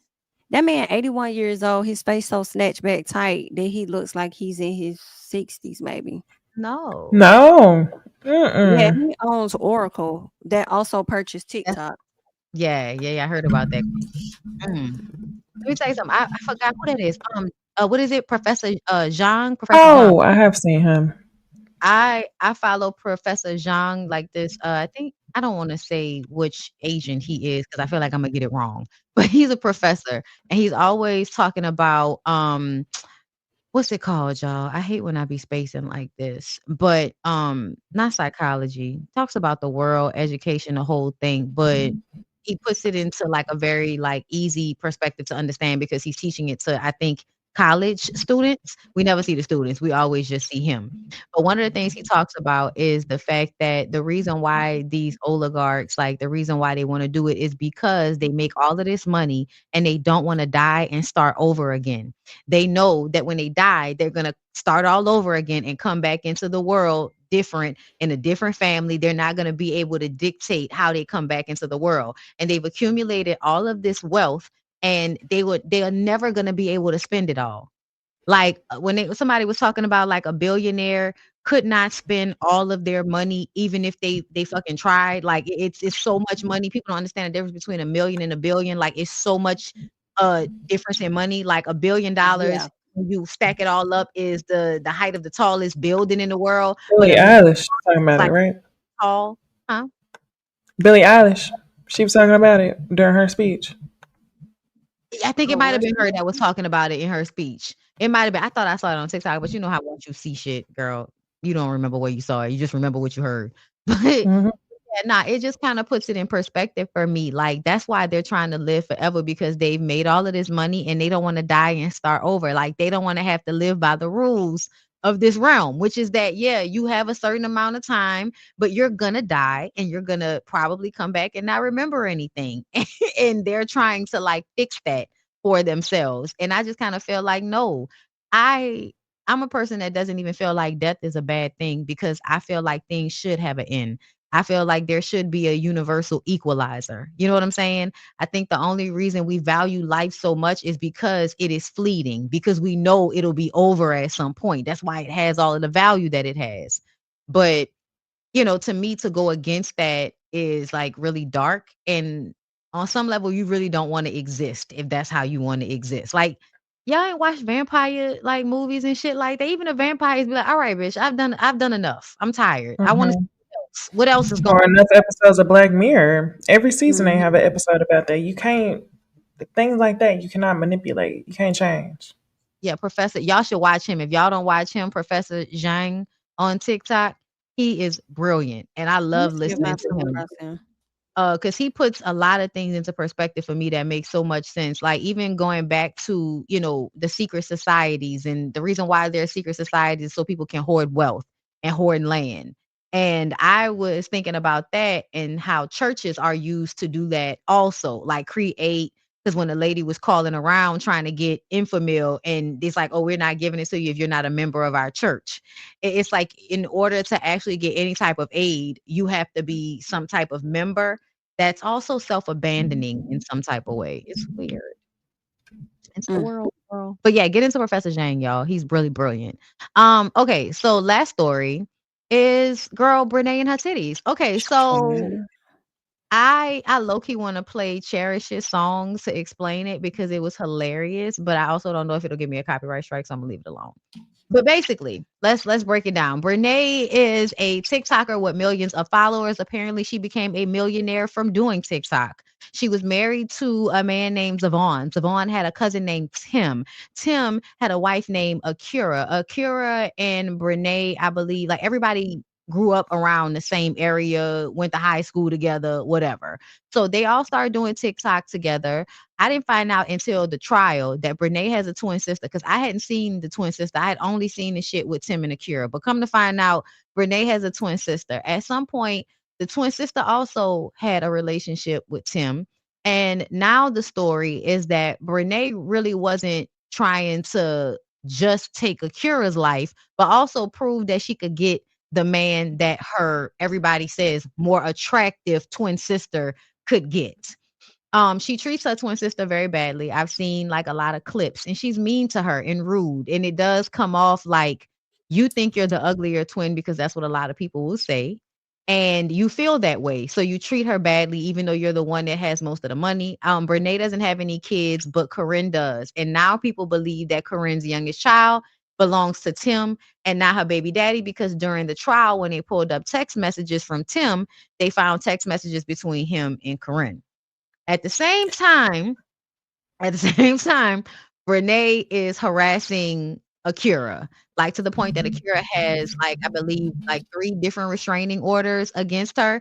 And after all of this harassment and trying to like silence Akira, Akira then decided to sue her because she lives in a state where you can sue for estrangement of affections and all of that. Y'all know like what happened with Asia. So she sued her for the request was $3 million, but she actually ended up getting $1.75 million in the judgment. Brene is one of those people that is obvious that there was some developmental issues that her mother ignored. She defended herself in court, which was stupid. A lot of people these days do this. Y'all think the ways that y'all argue on TikTok and dates and all of that with regular people is going to work in courthouses. And that's not how any of this goes. Okay. So, yeah, y'all, she ended up having to give this lady $1.75 million. And she also said in a news interview that she was not going to give her the money. And then last night, everybody was on live because Corinne's baby daddy, the guy who is actually her other child's baby daddy, he got online because he wanted to basically find out if Corinne's baby is for him. I don't know how he was going to do that online, but basically he used it for clout. Like he got on a panel with all of these people for them to talk all of this shit about Corinne. And then when Corinne came up there, he kept talking to her like my nigga, my nigga, my nigga, and all of this shit. It was very, very weird. Let me see if I can pull that one up. But I was just like, yeah, it's giving on nobody love themselves, y'all. That's what it was giving. It definitely was giving it. Hold up. Let me see. Girl, it be so much shit that I be seeing on TikTok. And I forget. I heard of this story. Okay. But I didn't deep dive into it. Okay, so first of all, this is the twins. They know what I'm making. Okay. Cookies, y'all. We're gonna make cookies. You wanna come up here? Okay. Wait a minute, baby. Wait a minute. Okay, come here. First of all, how the fuck y'all gonna cook with them nails on? I just cannot. I'm looking at that. That's crazy. Okay, this is the news. Lies. Renee Montague, all who represented lies. herself in court, slammed the verdict, saying Akira Montague knew her marriage was over and allowed the affair. She gave her consent. She said it was okay because she knew her marriage was over with and it was done. But the jury didn't agree, awarding Akira Montague the $1.75 million after more than 700 pieces of evidence were presented. Testimony, the jury found that point, leaving Renee Montague with a hefty bill and no answer on how she'll pay. One of the grossest things that she did, Renee, was apparently she was fucking Tim while Akira was at work at their house, at Akira and Tim's house. And after they were finished having sex, they called for Akira's little boy to bring them some wipes. Oh no. Yeah. Jail. Into tears. Like it was a Jail. whole girl. It's terrible. So this is from the live last night, I believe. Yesterday, child. And this is Corinne, Brene's sister, joining her baby daddy live part 1 after he says their kid is Tim's. Okay. Funny man, not trying to be funny, no, nothing like that. I genuinely want to know. So you think Adea is not your baby? Girl, stop playing with people. BBL Timmy's. So no, yes or no? Not trying to be funny with Tim. All of that. BBL Timmy's. So you think Adea's is Tim's? BBL Timmy's. See, now you're trying to be funny. Why can't you be an adult? So when I reached out to you, when Azalea called your phone on her iPad and she said, why don't you have your camera? I have a new number. Okay, but you tried to make it seem like I never hit you. This is 2025, hun. That was 2025. I have a new number. Everybody knows I have a new number. Now you have a new number? I been had a new number. So how long did you have a new number, Deshaun? For years. So you're lying. No, I'm not. My other phone, baby. Yeah. Thank you. So you mean to tell me? So when Azalea called you, that wasn't you on the phone? Bro, are we talking about the damn kids or are we talking about But why phones? you not? Because you're trying to make it, Deshaun. You're trying to make it like I'm not lying. gonna talk about no damn phones or are we talking about the kids, bro? If we ain't talking about the kids, I'm finna drop you down, bro. See, because you don't want the truth to come out, Deshaun. You keep saying Adea is not yours, but literally we was having sex the entire time. So what are you talking about? Are we talking about the kids? Okay, let's talk about the kids. So you said Azalea's yours, cool. You said Adea you think is Tim's. Okay, so Azalea and Adea are. Okay, so the fact that he keep even saying that, I wouldn't even keep having a conversation with him. At that point, I would just let it be whatever it is. Get a DNA test, puss ass nigga. Outside of that, if you don't say it's not your kid, then I hope it's not your kid, because you a bitch ass nigga on this live keep saying that shit over and over again, especially because it seemed like he did it to get attention on TikTok. Like, and why have these conversations in front of your baby? You hear the baby in the background, huh, girl? Yeah. Everybody ignorant. That's why. Because they don't know no better. It's really given that they don't know no better, girl. And somebody in the comments said that she got locked up for, and I don't think that's recent. I think that happened a couple of times prior. She violated the restraining order. She went to Tim and Akira Kid's school. I don't know if that was today. I know that happened. No. Yeah, it's old for Brene. Because I think it was like a graduation one of the kids had or something, and she gonna show up with her family and some weird stuff. I think she went to jail. And then they said he proposed to her after that. Okay. Was it at a cemetery or something like that? Not a motherfucking cemetery. I missed that part. He proposed to me. Listen, it's sad. But yeah, that's what's going on with these people. It's a lot. They've been taking up my entire timeline. Every other fucking video is them talking about Brene. I'm tired of it at this point. I don't want to hear nothing else about it. Like, I'm 1.75 million for y'all to be regular people is crazy. Insane. Of what? She was on the internet talking about she was a millionaire. She could be, but it's I don't know. I mean, I doubt it. I doubt that she may have been, but with the amount of junk it seems she has in her home, it's been spent up. But And then he's not even worth all of that, girl. You just and then he God. gonna do you the same exact way. You was really obsessing over this woman. I don't even know if it was about him as much as you was over there obsessing over her. The girl says she want a certain type of car. You go and get that type of car. The girl wear her hair the certain way. You want to go and wear your hair the certain way. Okay, you go get your nails like her. Like, Copycat ass. just a weirdo. It was The given like weird single white energy. female, but in a different way type of Yes. thing. And I was saying, like, y'all know me, I think everybody gay. So I was saying that the way she seemed to be like obsessed with Akira, like, bitch, did you want to fuck Akira? Because it really do seem like it might not have even been about Tim the way you was harassing Akira thereafter. Like, you got the man. Why are you still harassing that woman? It must be about her. And then they said that back in the day, they were gay. The sisters. Yeah, I heard that too. And they were Yeah. fighting over some girl named Ashley. But when I saw the nose rings and Wow. the rings, I was like, yeah, that's some dyke shit. You got 2 tongue And rings, so some dyke shit. I also heard that they messed with Tim back in the day. That kind Yeah. of fractured their sisterhood just a little bit. That And is I feel like Tim probably felt like he was doing what he always do. I feel like he always went back and forth with that girl and those gross. girls, those twins. It's sad. I just want everybody to let it die now. Like let it go. I know everybody, you know, they trifling. They ain't shit yet. Let it go It now. ain't gonna be over. When somebody owe somebody millions, I they just gonna always come 1.75. back. That's crazy. I mean us talking about it. Like I mean Oh us like yeah. focusing and doing all of these Yeah, don't cameras. give them an attention. Yes. Yeah, that enough of that Yeah. shit. Especially because y'all know how people respond to this shit. They think they, you know, they like all this negative attention, and then, you know, next thing you know, somebody in the hospital. So, you know, Right, that's what I was thinking. That's yeah. exactly what I was thinking. Because how else you gonna collect that 1.75? I think old girl might trying to appeal. And it's crazy that you would get an attorney to look at your case. And now when you should have hired one on the front end.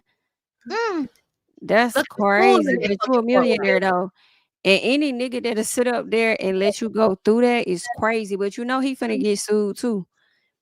Her ex-husband, Devin, is about to bring him to court next year for alienation of affection. And because those court records came out that Tim was still kind of messing with Korean, now they're believing that that Akira could have another case against the sister for alienation of affection. I said I would do it, especially if that baby ended up being his, and the baby came within the time frame that y'all was married. Yeah. Yeah, get both of them tied up. I hate to say it, but yeah. Because the sisters started getting online popping stuff too. That's true. They was talking shit right after the trial and all that. Somebody need my sister alone. Like, girl, shut up. All I'm gonna say is you reap what you sow. What you put out, you get back. I don't know why you think you can use your coochie like a dish rag and it's not gonna come back and burn you. That's just not how coochie works, okay? Y'all can't be out here fucking niggas to make bitches jealous. That's weird. Stop that All shit. in her house. That's crazy. Staying with the girl. That's crazy. It's bringing wipes to me. I would want to beat the bitch ass. Like when I tell you, I would be trying to punch that bitch in every titty I find. Just straight up. Got her man in her camera on her TikToks more than her own man. That's crazy. In the kitchen holding your baby, but cooking with your man. Oh, and what about her being that girl? When I tell y'all, I can't stand y'all raggedy. And I talked about this a while back, and somebody was in my comments talking about we can't fit. I don't give a fuck. I don't give a fuck. Stop wearing them little ass shorts in the grocery store. Yes, Yes. them loose ass shorts that you wear because you want to be out here with half your fucking ass out. I don't want to be behind you in a line, ma'am. And I don't care. I don't care. No, not at all. I don't want to be behind you in a line at Walmart with you in them shorts on, barely covering your ass. I cannot. Oh my! I don't know why that's trending. I was thinking that too. What just happened? Like I'm like, I don't think y'all realize what just happened. Like, do you realize that you owe this girl 1.75 million? Like, this wasn't no play ass panel ass TikTok ass case. Like, this was a real life on the docket. Yes, I'm telling you, that's what happened. Follow. Like, they girl. get so used to arguing with people on social media in this very like disingenuous that would not really work anywhere but somewhere where this shit don't really matter. They really think that she's gonna be on the people's court. Yes, because that's what she was doing. Like people, even the judge, I think the judge and everybody was like, girl, like, what are you doing? Like, just even Tim was up there and it's like, sir, just answer the question. Why you think that you can ask them a question when they're asking you a question? You are on the stand. It's not it's not your turn to ask questions. Right. You're not an attorney, Tim. Just answer the question and shut the fuck up. You mad. And to me, Tim, Martell, all of y'all niggas that act like that, y'all need to just go to school to sell dick. I think somebody needs to create a school that teaches men how to be high-end escorts for women, teaches y'all how to fuck, teach y'all how to eat coochie, teach y'all how to be clean and take care of yourselves and dress and be something that we might want to take out to eat or something like that. Because y'all selling dick anyway. Because to me, it seemed like you purchased this nigga. Renee, you okay for 1.75 million. It's crazy. Exactly. It's too much. And so if Might as niggas well. listen, if they able to be worth that much money, niggas need to start going to school to sell dick. Okay, just do that. Stop trying to be in relationships. Just sell dick and make your money and go on about your way, sir. But that's all you're doing. Stop having children too. Tired of you old, selling dick ass niggas always trying to have kids with people. Go to hell. Before we get out of here, did y'all see that Cardi B had her baby? I figured I had said that last week. I said that I was talking to my husband. I said Cardi B done had that baby and da da da da da. And he was like, "Well, she ain't make no announcement on that." I said, I know, but I just feel like that baby was due like early November. Oh, she in the gym already. Mm-hmm. She said before the tour, the baby would come. She kind of went too quiet when she got pretty quiet. I was like, I think that baby done dropped. Mm-hmm. But that's what's up. She put a post up on her IG too. She put a long statement up as well about her entering a new journey in her life. Okay. Yeah. My life has always been a combination of different chapters and different seasons. My last chapter was the beginning of a new season. Starting over is never easy, but it's been so worth it. I brought new music and a new album to the world, a new baby into my world, and one more reason to be the best version of me. One more reason to love me more than anything else or anyone else so I can continue giving my babies the love and the life they deserve. That was cute. You needed to say that because we think that, you be acting like a bird. So this was needed. This next chapter is me versus me. It's me against all odds, me against everything meant to get in the way.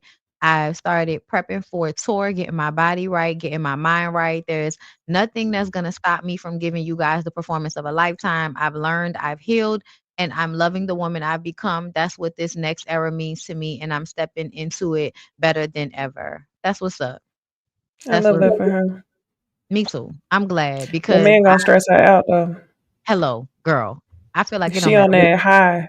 She on that superwoman high right now, and you should feel that amazing about yourself after yes. getting divorced, having that baby, all that stuff. But that man is gonna stress you out.